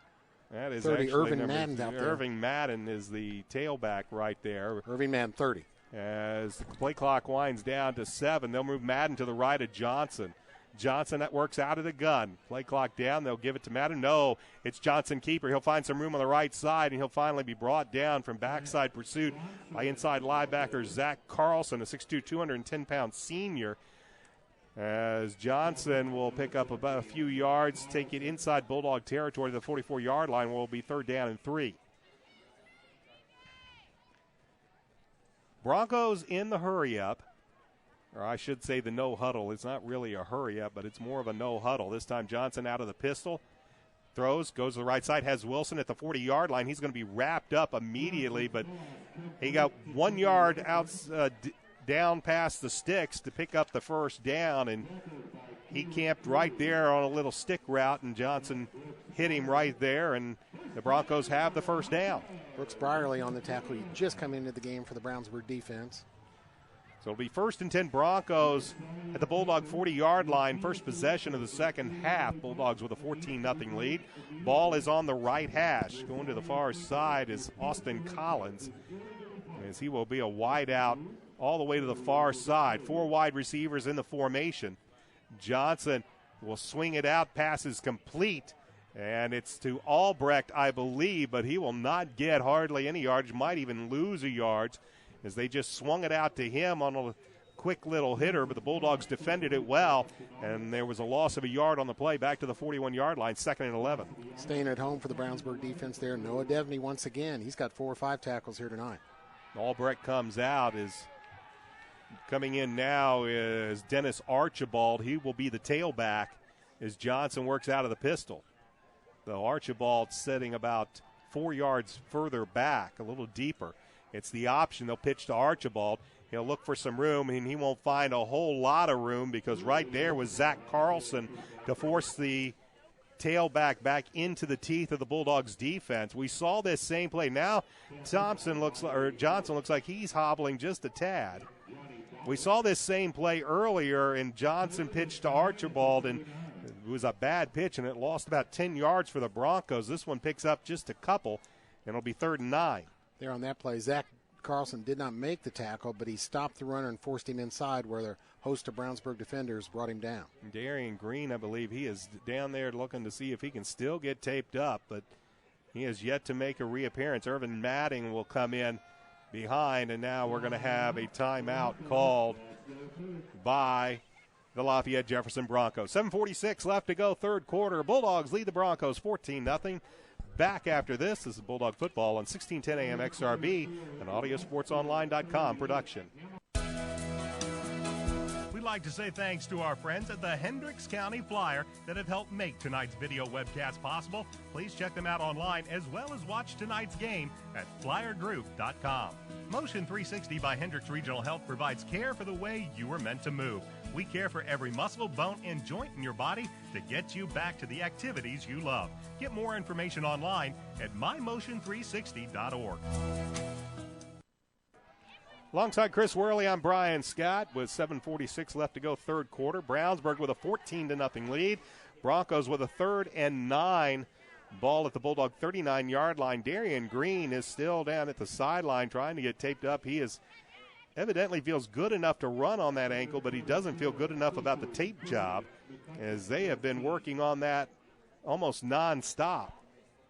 But this 3rd and 9, Johnson back to pass. Here comes the pressure. Fires over the middle, has a man wide open at the 33, and taking it inside to about the 24-yard line.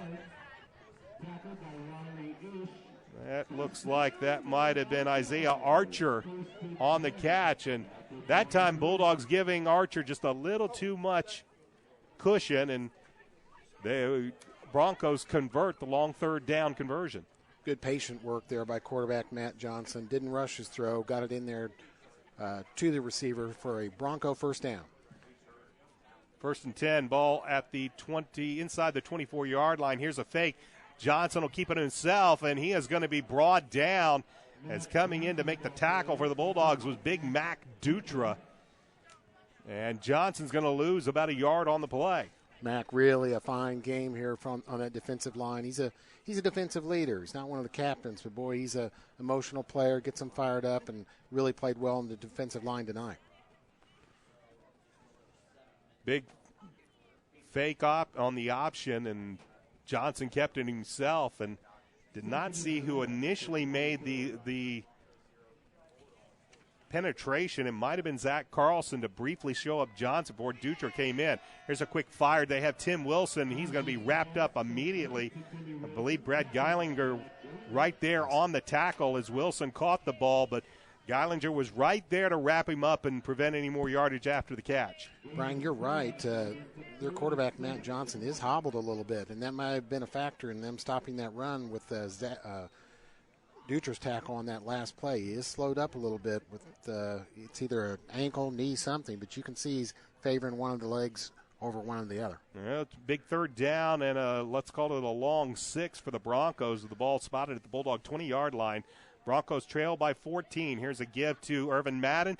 Tries to go outside. He'll cut it back in. He'll pick up just a couple of yards before Zach Carlson, among others, is in there to make the tackle. He'll pick up a few, but it's going to bring up 4th down with the ball at the Bulldogs' 17-yard line, and it looks like Coach Andy Kennedy is going to elect to bring in the place kicker Alex Baker to attempt a 35-yard field goal from the right hash. We'll try and break up this Brownsburg shutout here in the 3rd quarter. No real win to speak of here tonight, Brian. Clock down to 5:26 left to go, 3rd quarter, as Baker puts a right foot into it, and this play never got off. They're going to say it's offsides against the Bulldogs, and that will give the Broncos a 1st down. So a big penalty against the Bulldogs, and one that Coach Brett Comer is going to want to get clarified, because that's going to give the Broncos a 1st down. Both Coach Comer and Coach Neal for Brownsburg out there on the field trying to get a little detail on that call, wondering exactly what happened. Evidently a Bulldog was lined up off sides when they snapped the ball for that field goal. And it's a big penalty against Brownsburg, as that'll give the Broncos a 1st and 10 with the ball at the Bulldog 12-yard line. Johnson back in. Madden is the tailback. Johnson gives it to Madden. He'll go straight up the middle and pick up about 3 or 4 yards before he's tackled. Bryce Tolley, I believe, in on the play. Bryce working both sides of the ball tonight, offense and defense, and he was able to bring him down after a short gain there. It's about a 1-yard gain. This is the 11th play of this drive. And there's no doubt it's going to be important for the Broncos to try and get some points on the board here now. 14-0, third quarter. This is the opening drive of the second half, and it's been a long one so far for the Broncos.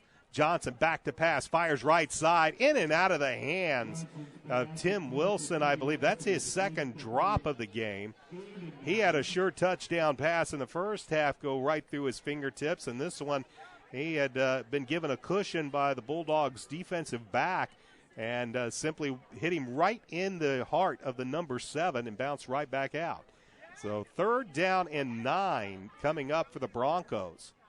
Well, they have some receivers in single coverage on that far side now, Brian. 3 wideouts for the Broncos. Johnson back to pass. Looks, he'll fire to the corner, and the pass is incomplete. Penalty flag, though, is down at about the 2-yard line. So let's see what this penalty flag is all about. Geilinger over on the far side. I believe he was in with covering Austin Albrecht. That could go either way, offense or defense.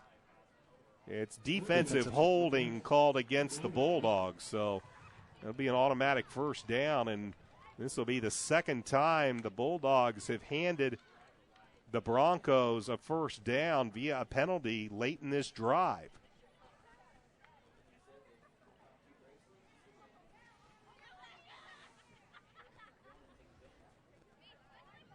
Now one of the Lafayette Jeff coaches asking for clarification here well, about maybe where that ball's It's actually not an falling. automatic first down. That is my bad, but it is a 5-yard penalty that'll take it down to the 7-yard line, or the 6-yard line, I should say, of Brownsburg. 3rd down and 4, 4:37 third quarter, 14-0 Bulldogs. Johnson in the gun, has Madden to his left. Again, fade route, and this one is going to be picked off as Brad Geilinger is going to be there, as he was looking for Isaiah Archer, and I'm not really sure if there was a mix-up for the Broncos between Johnson and Archer, but the only player there that was able to make that reception was the Brownsburg Bulldogs' Brad Geilinger. He intercepts it in the end zone, and a drive that took over 7.5 minutes off the clock ends in an interception, and that is the Bulldogs' first interception all season long, and it couldn't have come at a better time for Brad Geilinger and the Brownsburg Bulldogs. Defensive turnovers are something that's been sorely lacking here in the last 3 games for Brownsburg. They needed one. So the Bulldogs have their first opportunity, and Toksak and Rabati is going to be wrapped up immediately. You know, on that last possession there for Jeff inside the 20-yard line, inside the red zone, a lot of times when they lined up, Brownsburg defensive backs were in single coverage against those Jeff receivers on that far left side. I think they saw it there, but he threw it mainly to a spot, not to an open receiver. Geilinger was right in front of it, never really had a chance to get to the Jeff receiver. And the Jeff receiver never bothered to go and play defender against Geilinger. He just simply was able to camp back there and make the interception. Hunter Johnson back to pass, throws over to the right side, in and out of the hands of Jalen Hall over on the far side. Hall had a bit of a cushion over on that far sideline, but that time Johnson's pass, high and hard, goes through Hall's hands. And it'll bring up 3rd and 12 for the Bulldogs. Hunter Johnson just 2 out of 6 passing in this game. Well, after watching the Broncos take the opening kickoff of the second half and chew up a good 7.5 minutes in a 12-play drive, the Bulldogs now in danger of going 3 and out on their first possession of the second half. 3:51 remains in the third quarter. Johnson, play action pass, penalty flag. This play never got off the ground. And another procedure call, and that's going to be Coach Comer is going to be none too happy about some of these penalties the Bulldogs have racked up in this game. He'll be happy that they have a 14-point lead, but he watched the defense allow the Broncos to extend that last drive. Fortunately, Geilinger's interception resulted in 0 points for the Broncos, but now here's another big penalty to put the Bulldogs in 3rd and 17. Not something you want to see with a freshman quarterback. Johnson will drop back to pass. He has plenty of time, good protection. Still looking. Now he runs the other way, looks, fires downfield, looking for Devontae Allen. Penalty flags. Allen was double covered. As in coverage for the Broncos. You know, Hunter could have took off and run about 15 to 20 yards on that play. I'm not sure why he pulled back, but may have led to a defensive interference when he did pass the ball downfield to Devontae Allen. Well, here is the difference in pass interference, though, this year. This is a 15-yard penalty. It does not result in an automatic first down. It was 3rd down and 17, so it will be 3rd down and 2, as that is a rule change this year. It is no longer an automatic first down, so the Bulldogs will still have to convert on this 3rd down play.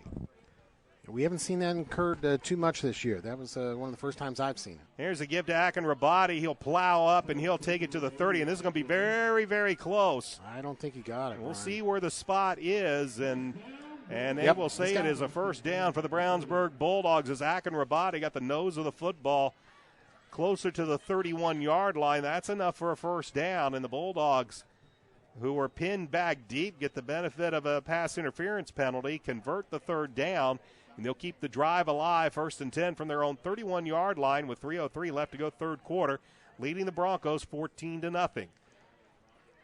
Under center is Johnson. He will keep it. He'll come on the end around 35 to the 40, eludes one man, and he will finally be ridden out of bounds before Dennis Archibald can finally drag him down at about the Bulldog 44-yard line, but it's a 12-yard pickup for the Bulldogs freshman quarterback.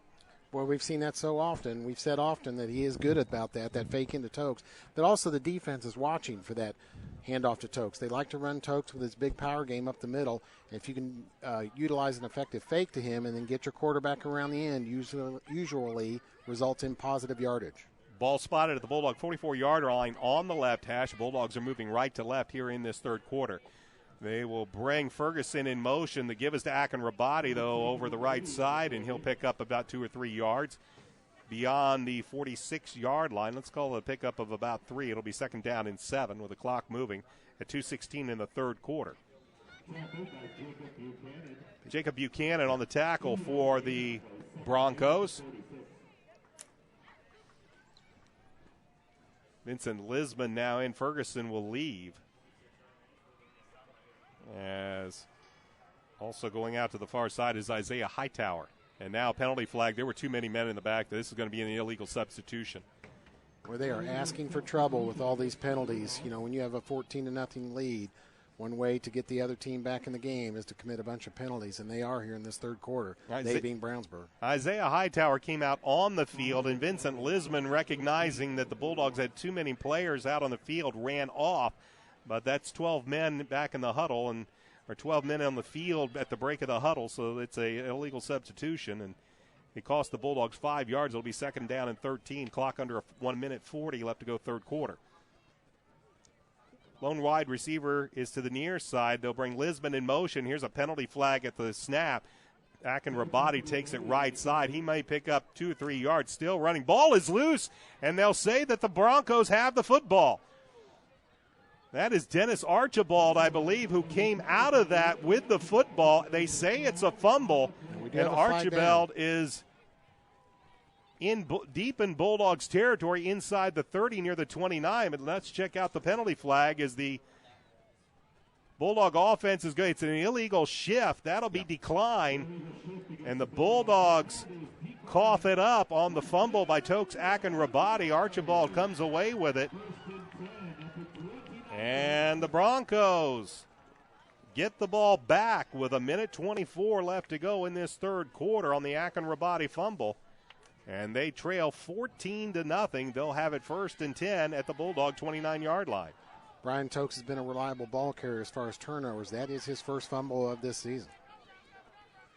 Well, it's one of those things that you see it week in and week out in whatever level of football that you have is ball carriers pushing and working for extra yardage and then losing the football. And this one is beneficial for the Broncos. They'll bring a man in motion. Johnson back to pat. No, this is not Johnson.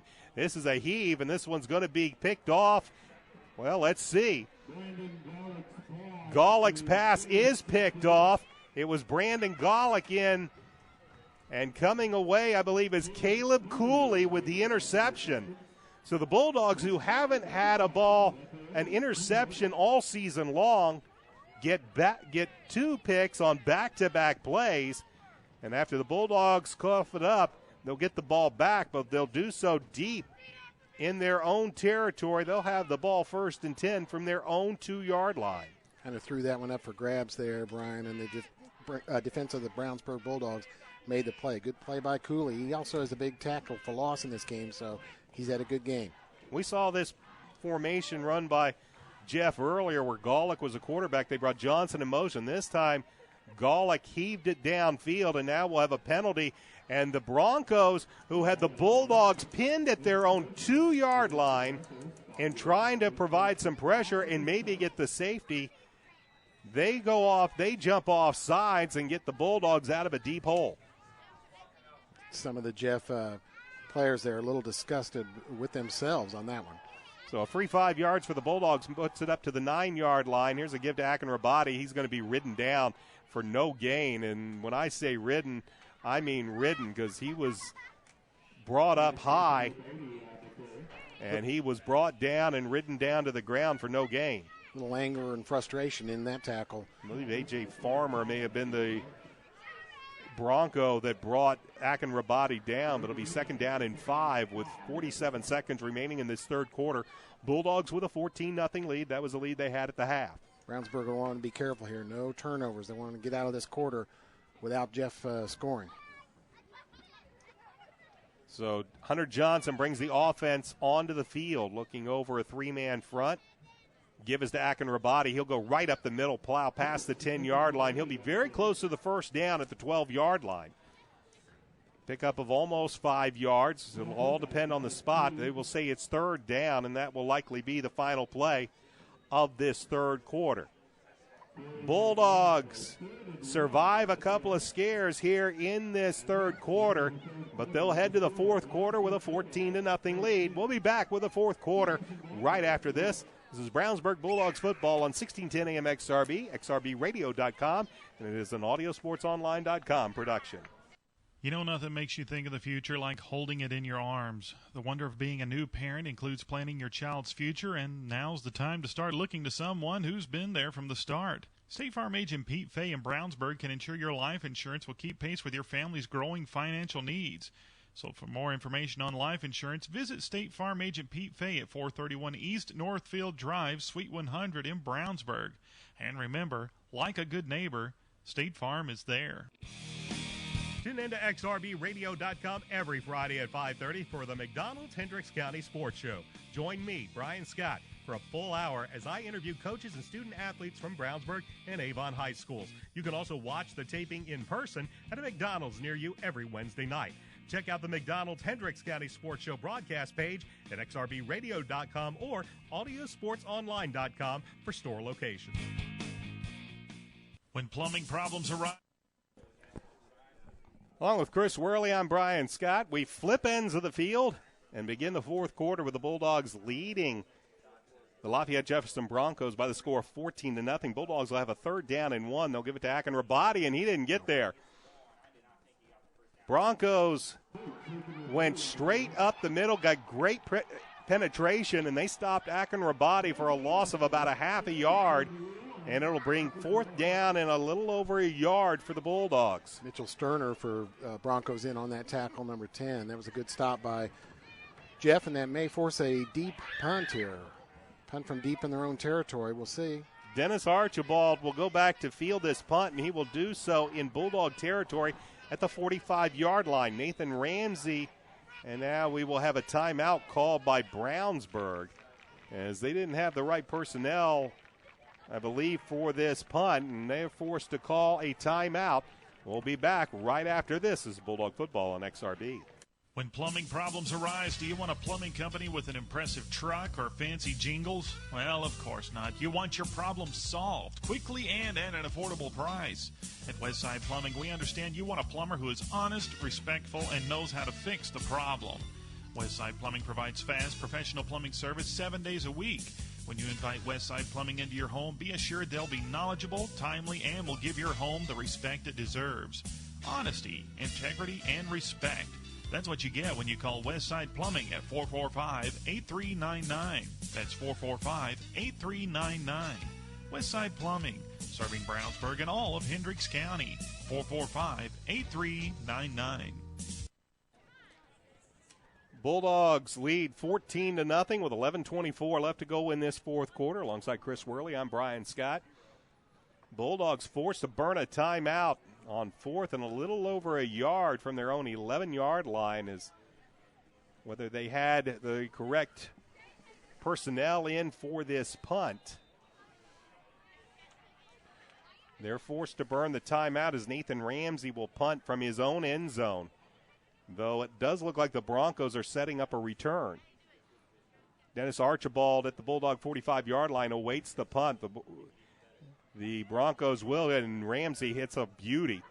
And Archibald lets this one bounce. Unfortunately for the Broncos, it goes right out of bounds. It was going to take a Bulldogs bounce, and Nathan Ramsey gets what might be his best punt of the year. It was a beauty. And sends the Broncos. They will still start in excellent field position, but they'll do so on their side of the 50-yard line at their own 46-yard line. We did notice during that stoppage of play that the Lafayette Jeff quarterback, Matt Johnson, stretching and trying to move his leg around there, appears to be injured.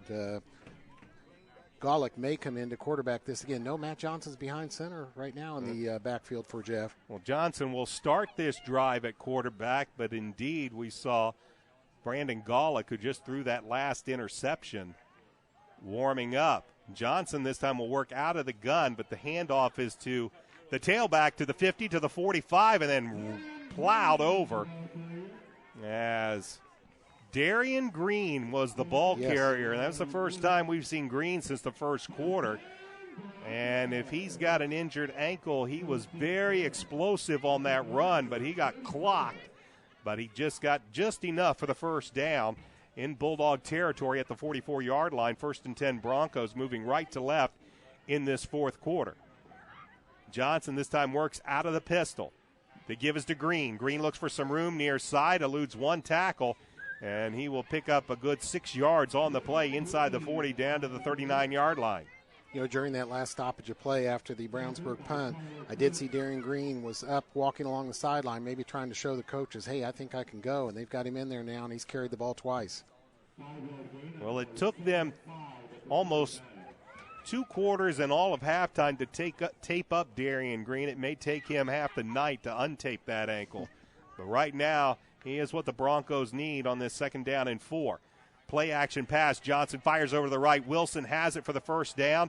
He will get a couple of more yards down to the Bulldog 31-yard line. This time Johnson doesn't. We have a Bronco kneeling down at the 15-yard line, but he gets up and makes his way back to the huddle. That's Austin Albrecht. But a first down as Wilson hangs on to this football. They'll spot it at the Bulldog 31-yard line. It'll be 1st and 10 for the Broncos. Matt Johnson delivered a fine pass over there with a strong arm into the flat on the right side. Brownsburg defense getting tested here a little bit on the first possession of the fourth quarter. Well, the Bulldog defense was out for 2/3 of the third quarter as the Broncos had that long drive. And now they find the Broncos back at full speed. Here's Johnson, the play-action keeper, will take it over the left side, pick up a couple of yards, fake the handoff to Darian Green, and Johnson picks up 2 yards inside the 30 to the Bulldog 29-yard line. 2nd down and 8. Clock shows 9 minutes and 30 seconds and counting here in the fourth quarter, and the Bulldogs have a 14-0 lead. Bulldogs with both of their touchdowns in the first half. We've had a scoreless second half so far. Nice play there on defense by Nathan Ramsey, who's also the punter, but he's a regular on defense. The give is to Green. Looks for some room around the right side. Will pick up a couple of yards down to the 26-yard line, but that will bring up 3rd down and 5 for the Broncos. And the Broncos needing touchdowns right now as the clock is winding down to 9 minutes left to go in the ball game. Stone Neese brought the Jeff runner down. 3rd and 5 here. Big possession in this game. Johnson gets the play from the sideline. He'll send 3 wide receivers out in the formation. I believe he will have Tanner Collins to his left, Darian Green behind. The give is to Green. Looks for some room over the left side. Green plows ahead. He's going to be short of the first down as he'll take it to the Bulldog 24-yard line, but it's going to bring up decision time for head coach Andy Kennedy. It'll be 4th down and 2. And he's going to leave his offense on the field. Riley Ish and Matt Dutra teamed up for the stop there for Brownsburg. And what are they going to do here, Brian? Well, you brought Darian Green back into the game, so my guess is it's going to be Green with the ball. Right now, Johnson's trying to get the Bulldogs to jump. And the give is to Green. He'll go over the right side. He needed 2. He picked up 2.5. He'll take it just outside the 20, but it will be enough for a Broncos first down. Broncos trying to sustain this important drive here now in the fourth quarter as we go just under 8 minutes to go. Brownsburg leading 14-0. Broncos on the move. Well, Darian Green, as I said, you get him taped up and you bring him back into the game, you really are going to bring him back for one purpose, and that's to run the football. And they'll stay in the pistol.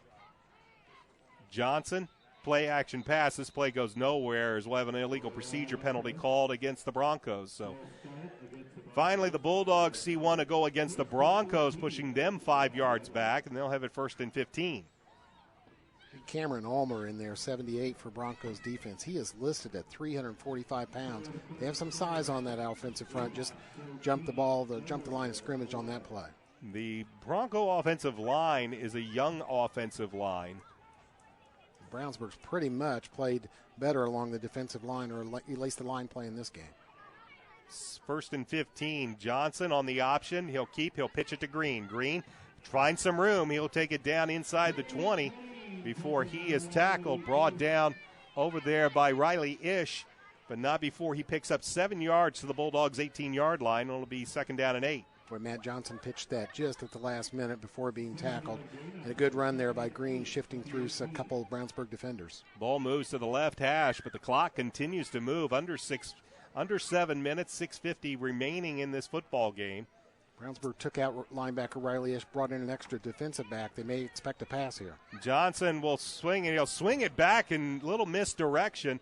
He rolled right, as did most of the receivers, but he came left looking for his big man out of the backfield, Austin Collins, the H-back.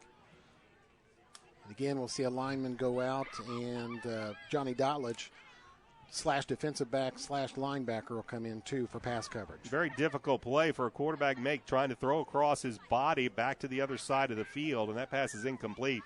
So 3rd and 8 for the Bulldogs. Johnson out of the pistol, drops back, fires, looks, trying to hit over here on the near side. Pass looks like it was intended for maybe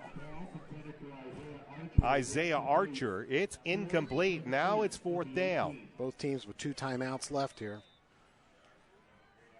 Well, right now, as they've moved the clock down to 6:39 in the football game, again, we are looking at a situation where the Broncos have to go for it. Green will be the lone tailback, 4 wideouts, and now, as they can't really get lined up at the line of scrimmage properly, Coach Andy Kennedy calls a timeout. They'll have 1 remaining, and we'll take a break as well. Bulldogs lead 14-0. Back after this is Bulldog football on 1610 AM XRB and XRBradio.com. Did you know that Nelson Jewelers in Brownsburg has been serving Hendricks County and the west side of Indianapolis with an extensive selection of finer diamonds and gemstones since 1958? Nelson Jewelers is a family-owned jewelry store specializing in unique jewelry, jewelry repair, appraisals, and watch repair. Nelson Jewelers is conveniently located in downtown Brownsburg, across from the Hendricks County Bank. Visit Nelson Jewelers for all your jewelry needs at 22 East Main Street in Brownsburg and online at www.nelsonjewelers.com. Nelson Jewelers, a little out of the way, very much out of the ordinary. Alongside Chris Worley, I'm Brian Scott. Broncos facing a 4th and 8 as we come out of the timeout with 6:39 left to go in the game. Brian, from what I saw, the coaches there for Lafayette Jeff, you may see him look to the right side, come back to the left side for a pass play if somebody's open. They have 3 receivers lined up on that right side. I think he'll look there first. Ball is on the left hash. Johnson drops back to pass. Pressure comes. Here he comes, and he's going down. Johnson will be sacked all the way back at the 35-yard line, and the gentleman that we've been calling all night, Bryce Tolley, gets the sack for the Bulldogs. A big, big play, and the Bulldogs will take over on downs. Tolley slipped a block there to get in for that sack, and quarterback Matt Johnson was not going to escape the big arms of Bryce Tolley. The Bulldogs coming into this game had not had an interception this season, and I believe they had only had 3.5 sacks all season long. They've gotten a couple tonight on Matt Johnson, who has excellent escapability. And the Bulldogs will take over 1st and 10 with the ball at their own 33-yard line, up 14-0, and the Broncos with only one timeout remaining in this contest. Lisman goes in motion. He'll take the pitch and go to his left. Tries to cut it up the field, taps up to the 35, and will be run out of bounds at around the 36, 37-yard line. It'll be a pickup of about 4 yards for Vincent Lisman. You know, it may be a moot point as this game moves on, but I thought that timeout there kind of hurt them. They didn't want to spend a timeout, certainly on either not getting a player in formation right or didn't want to use it for that kind of reason. And if you're Coach Andy Kennedy, you burn a timeout to set up the right play, only to watch your offensive line open up like a sieve to allow the Bulldogs defense. Totally got the sack, but there were a few other Bulldogs in that backfield of the Broncos. Here is a give, and this is a reverse. They bring it in, coming up to the near side, Devontae Allen. Allen pushes through and going backwards, keeps the legs churning, and he picks up about 14 yards on the play to move the chains and give the Bulldogs a first down. Big run there by Devontae Allen. I expected to see a heavy dose of Tokes up the middle here on this possession, but they've done a couple other things. They got Linsman the ball going out around the left side, and now Devontae Allen coming back this way. Picked up some good positive yardage. Going to the far side is Isaiah Hightower is a wide out. Devontae Allen is wing back left. Akinrabadi, the lone tailback. He'll get the ball, go right up the middle. He'll break one to the 40, 35, 30. He is going all the way. Tokes Akinrabadi with a 54-yard touchdown run. He broke through the line, and there was nobody else that was going to catch him. His second longest touchdown of the week, only a yard shy of last week's 55-yarder, and the Bulldogs now comfortably out in front 20-0 pending the point after. Well, as we thought, they may use a heavy dose of Tokes. They only needed one big play out of him right there on that 3-play drive. Brandon Dowers on for the point after as Akinrabadi only takes 3 plays to go 67 yards, and Akinrabadi does 54 yards of that on his own. And Brandon Dowers on for the point after. Good snap, good hold. The kick is up, and Brandon Dowers puts the Bulldogs out in front 21-0. Back with a kick right after this. This is Bulldog football on XRB.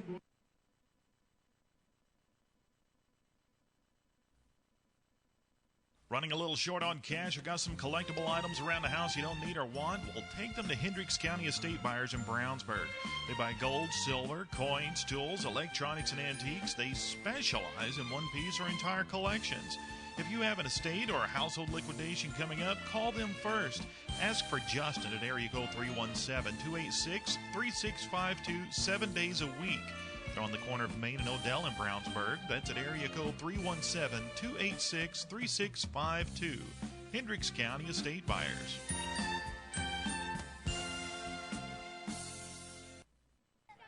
Tokes Akinrabadi runs it from 54 yards in for the touchdown, and the Bulldogs now lead the Lafayette Jefferson Broncos by the score of 21-0 as Brandon Dowers gets ready to kick this one away. Matt Johnson back at his own 5-yard line. As the Bulldogs get a big, big sack from Bryce Tolley to get the ball back on downs, and then takes him 3 plays to go 67 yards in just about 30 seconds to make it a 21-0 game. Dowers puts a right foot into it, a high little pooch kick. They'll call a fair catch, and actually 2 Broncos will run into each other trying to catch that football. Unfortunately for Jeff, they don't drop the football, and I think it was Austin Albrecht who actually came away with the football, and the Broncos will have it 1st and 10 from their own 39-yard line, but now they trail 21-0 with 5:50 left to go in the football game. And scoring 3 touchdowns, or more than 3 touchdowns in 5:50 against the way the Brownsburg defense has played tonight is a lot to ask. That looks like that's going to be the end of the day for, I believe, Matt Johnson. Brandon Golick now in at quarterback, as he will have a 5-wide look. With nobody in the backfield, he'll drop back. Pressure comes, fires it over, has the ball complete at about the 46-yard line, about a 7-yard pickup as he fires over to the near side, and the pass was complete to Austin Collins. Zach Carlson with some good coverage. He was right on him after that completion, but a good throw and catch by Jeff here, and they were going to have to hurry. Jeff, when you take a look at it, they've had 2 drives this game in the second half of over 5 minutes. And they've wasted, or I shouldn't say wasted, they've chewed up a lot of time and have nothing to show for it. Golick fires, looking over the far side. It's complete.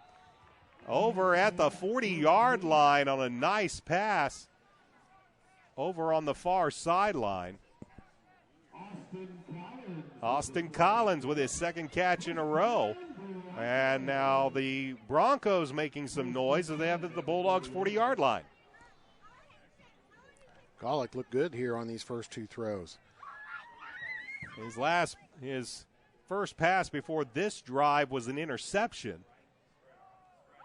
But now he's completed 2, and he's got the Broncos in Bulldog territory. Drops back, now quarterback draw up to the middle, to the 35, and inside the 30 to the 28-yard line. A pick up of 12 yards, and Brandon Golick is doing a job. And right now, when you take a look over at the Broncos sideline, what they basically have done is put the second-teamers in.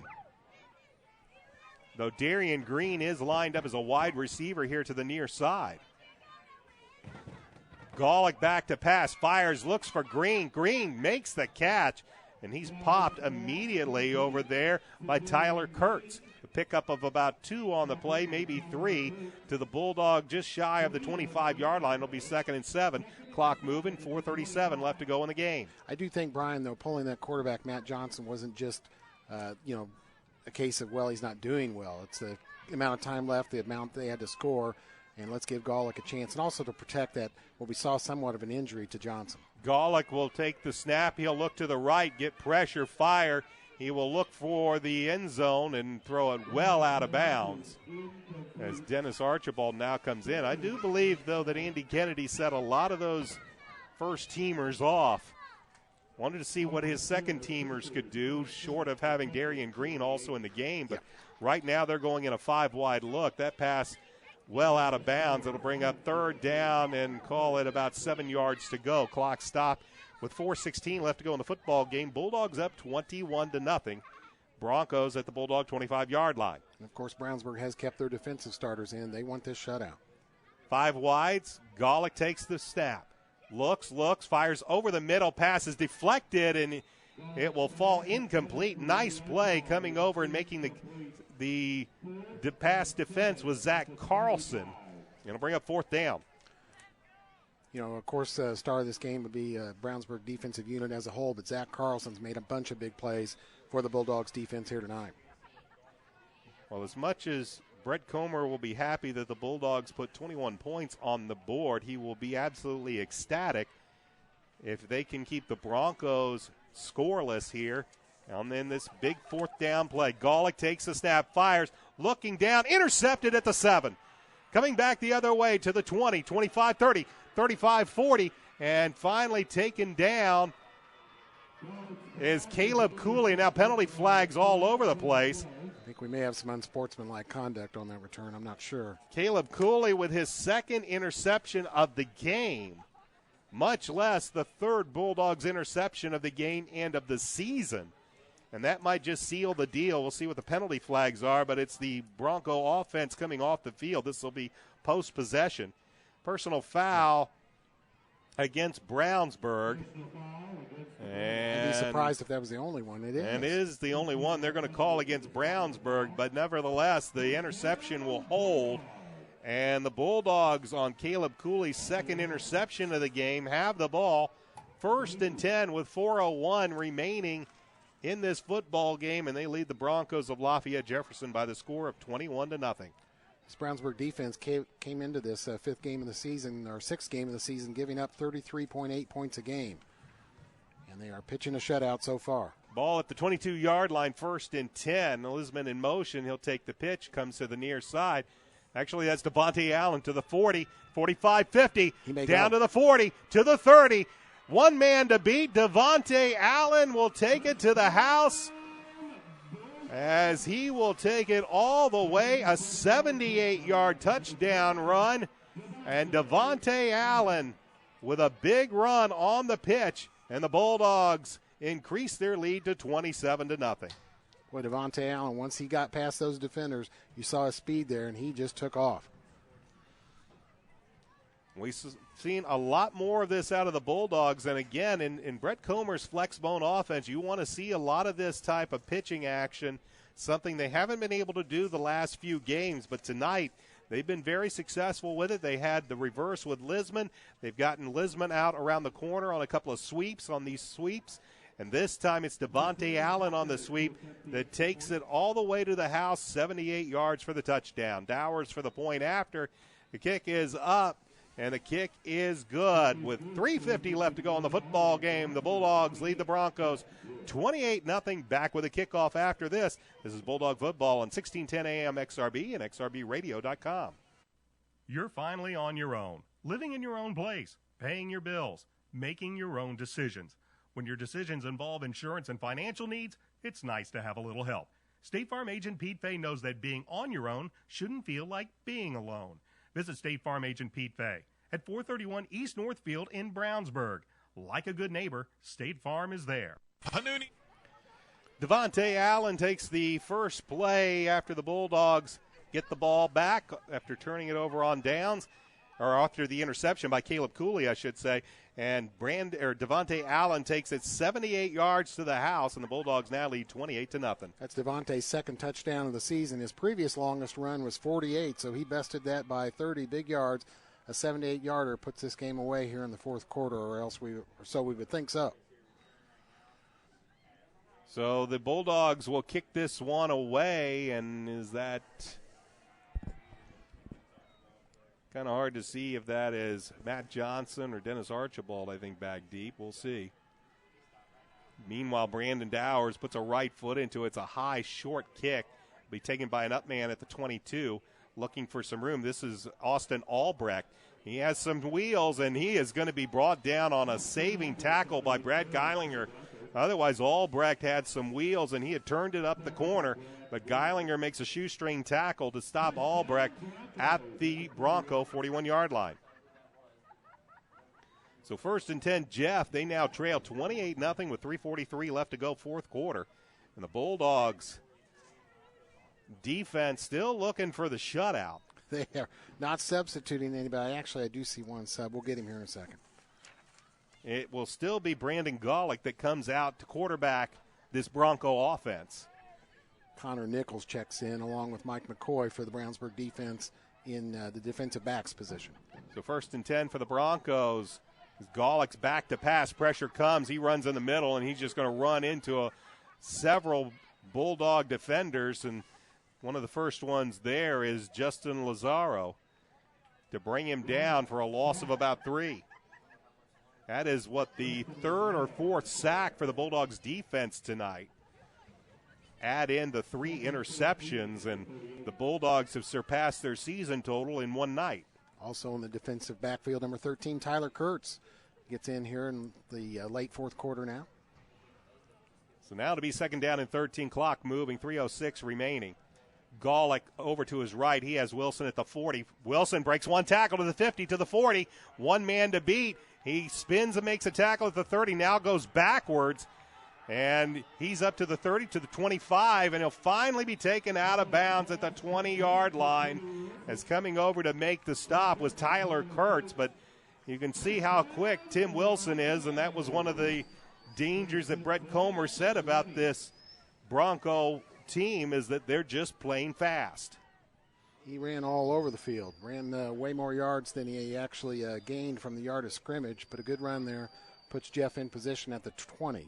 Had he elected not to run backwards about 5 yards, it gave time for the Bulldogs defense to come and bring him down. But it's 1st and 10 at the Bulldogs 20 as Broncos just now getting their offense set. They're on the left hash as Golick takes the snap. He looks, throws up a fade route, and it's picked off for the 4th time. The Bulldogs have the interception. And over there trying is, to see who got that. I believe it is 35. Victor Inglima. Victor Inglima. I have not seen him play at all this year. Well, Victor Inglima is a 5'4", 120-pound sophomore. And Golick left this one up in the air. Inglima went up. He came down with it. The Bulldogs pick up their 4th interception of the game, but they will start 1st and 10 from their own 1-yard line. You know, the lack of defensive turnovers has been a definite problem for the Bulldogs this season. They're getting them this game and more.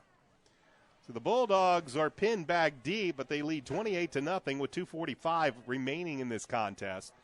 Toksak and Rabati, you can expect him to get the ball on here, is right now Hunter Johnson trying to get the Broncos to jump, and Johnson will keep it himself. Penalty flag does come flying in as Johnson will pick up a few yards, but let's see what the flag is about. It's an illegal motion against the Bulldogs, so you'll go from the 1-yard line to the half-yard line, as it'll be half the distance to the goal. And it'll bring up 1st down and 10.5. Here on this possession to try and move this ball out of this deep hole they're in. Brownsburg going to stay with most of their starters on offense.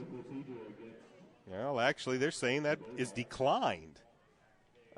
Interesting there by head coach Andy Kennedy to elect to decline the penalty, but it'll be 2nd down and 8. So it'll be 2nd down and 8. Not really sure why the penalty was declined, but they did decline it. And they'll give it to Johnson. Will keep it. He'll find some room around the left side. He'll take it up to about the 6-yard line, and it'll bring up 3rd down and 5. Of course, Brownsburg wants to keep that clock moving here, Brian. And the clock a few ticks away from the 2-minute mark left to go in this football game. Brownsburg up 28-0.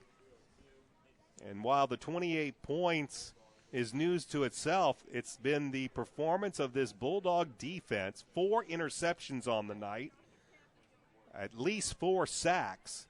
As Johnson loses the football, now he will give it, coming around the near side and finally going down, I believe was Ferguson. And now a penalty flag late after the play was over. This Brownsburg's last trip up here to Lafayette Jeff, at least that we know of here in a regular season contest, as these Lafayette schools will disappear from their schedule next year. But a successful last trip in here to this Lafayette Jeff facility. A nice facility it is, but Brownsburg trying to come out of here with a big win.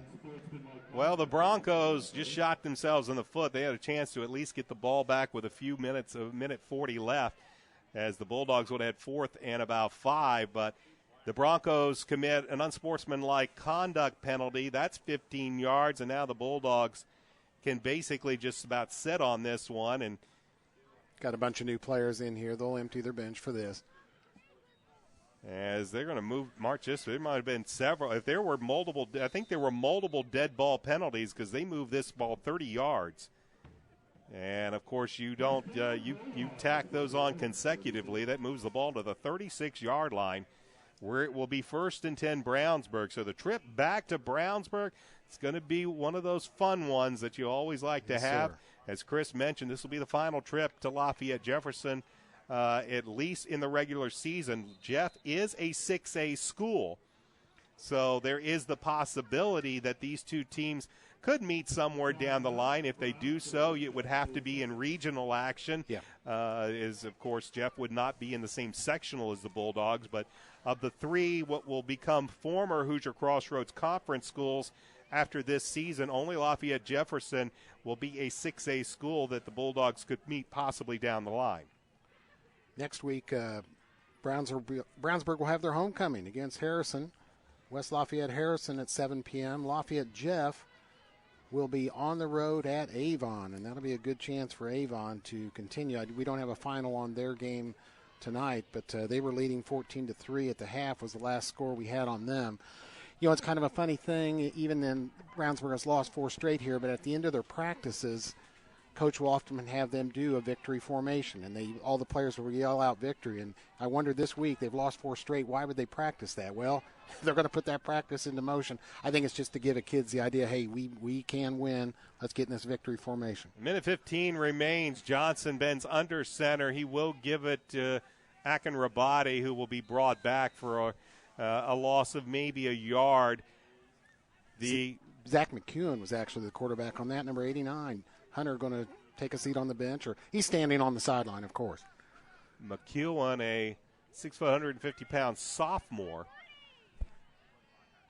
But clock now under a minute left as they just wind the play clock. The Broncos have 1 timeout remaining, but given the fact that Andy Kennedy elected to decline a penalty with the Bulldogs back at their 1-yard line, I would say he would have probably not choose to use the timeout either.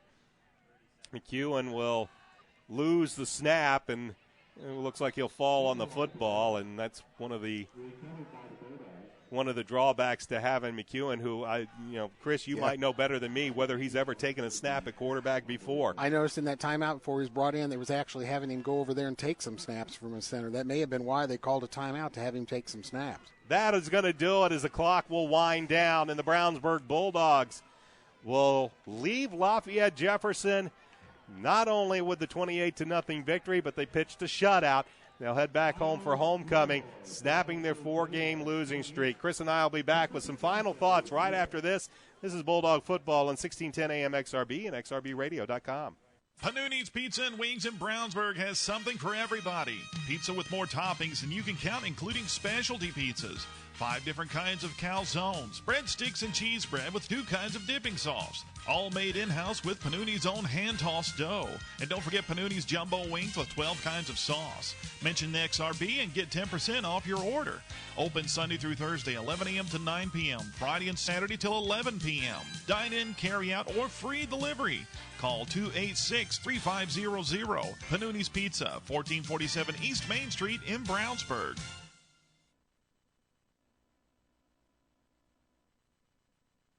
If you're a business owner, with or without employees, you're probably wondering about your payroll. Is it being prepared correctly? Are the right amount of taxes being taken out? What about child support, workman's comp, auditing, unemployment, Social Security, local taxes, payroll deductions? It can be a bit overwhelming, but we've got the answer for you.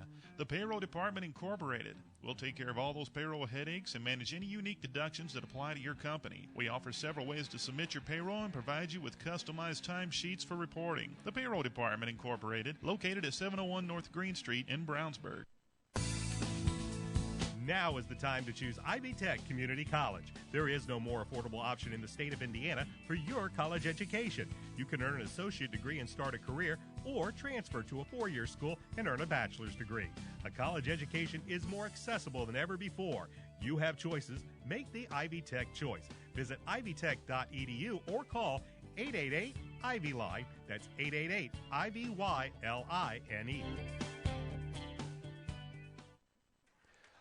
Along with Christopher Worley, I'm Brian Scott. The Brownsburg Bulldogs snap a 4-game losing streak. They defeat the Broncos of Lafayette Jefferson by the score of 28-0. They got some offense tonight, but the one thing that I think Coach Brett Comer is going to be so ecstatic about is how well their defense played. Coming into this game, they didn't have a single interception all season long. They pick up 4 tonight. They also get probably more sacks in one night than they had their entire season coming into this game. So on the offensive and the defensive side, special teams, I think this was the complete game that Coach Brett Comer talked to Chris and I about during the Hendricks County Sports Show. He wanted 4 good practices, 4 days of really good practices, put 4 quarters together. And Chris, I think he's going to be pretty happy with what he saw tonight. Yes, no doubt about it. To say they needed a win like that, that was big for them. And of course, the defense, the star of the game there. Zach Carlson had a huge game. Mac Dutra, several players in Brownsburg defense, but a total team effort. They seemed to be able to stop, especially right in that first half, Jeff, and then they continued their fine play in the second half. Did not get worn down as they had before because their offense was able to do a good job. Of course, some Jeff errors led to that.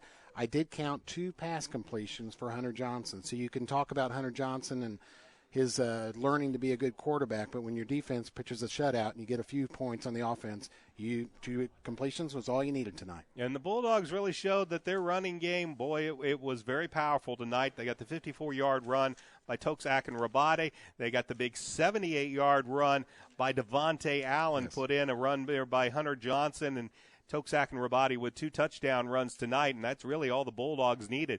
They managed to get a couple of conversions. A big one on that second touchdown drive. Hunter Johnson may not have had that many completions, but he made a big completion to convert a third down that led to that second touchdown to Jalen Hall. So he came up with a big throw. But as much as we're talking about the offense here, it's been the defense that all night long came up with big play after big play. A team that is as fast as Lafayette Jefferson is, granted, their big star running back, Darian Green, was lost for over 2 quarters in this contest. He came back late in the fourth, but by then this game was already kind of out of hand.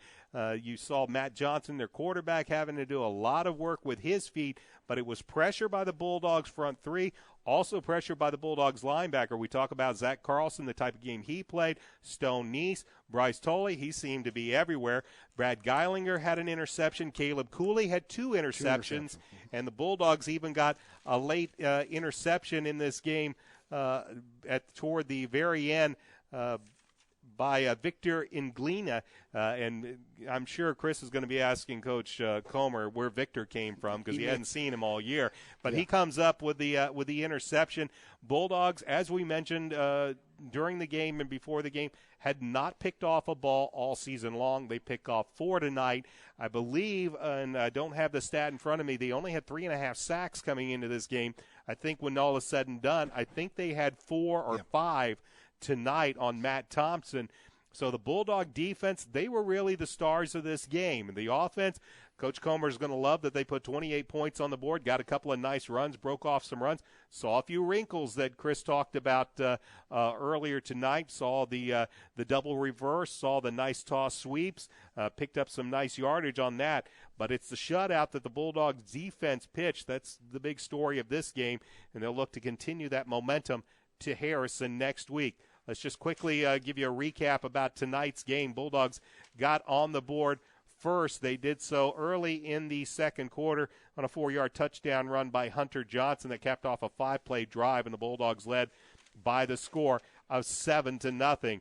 They would take a 14-0 lead late in the second quarter on a 3-yard touchdown run by Toxakin Rabate. Brandon Dower's point after was good once again, and the Bulldogs went into the locker room at the half leading by the score of 14-0.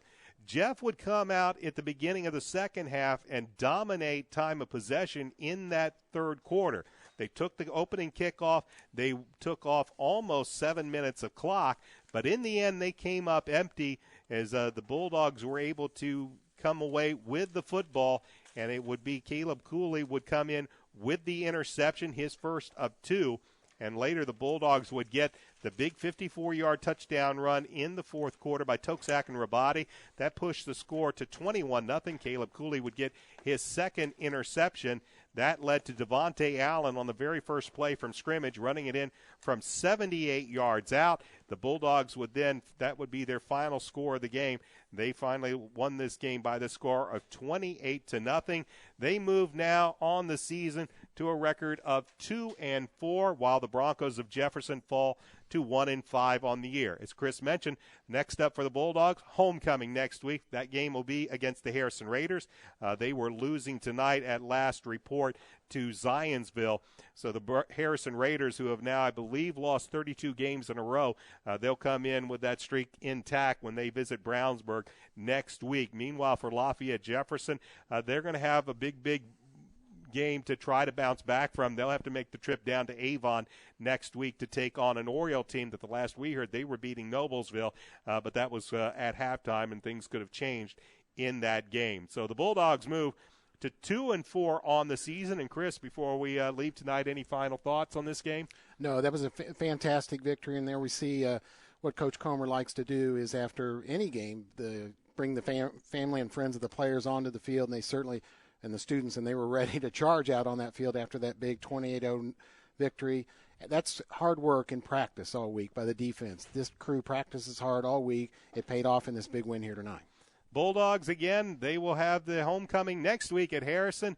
You'll have your regular crew back with you. Troy Weimer and Christopher Worley will be back with you. They'll have the call of next week's game from Rourke Stadium, Bill Estes Ford Field, right here on 1610 AM XRB and XRBradio.com. Once again, our final score here from Schumann Stadium at Lafayette Jefferson High School. The Brownsburg Bulldogs defeat Lafayette Jefferson by the score of 28-0. For Chris Worley, I'm Brian Scott saying thanks for joining us tonight, and we'll see you next week for Brownsburg Bulldog football. Tonight's broadcast of Brownsburg varsity football on 1610 AM XRB and XRBradio.com is brought to you by the Hendricks County Flyer, McDonald's, Bill Estes Ford, Brownsburg BMO Harris Bank, Hendricks County Estate Buyers, Ivy Tech, Nelson's Jewelers, Pete Fay, your State Farm agent, Westside Plumbing, and Panuni's Pizza and Wings. Brownsburg varsity football is an AudioSportsOnline.com production.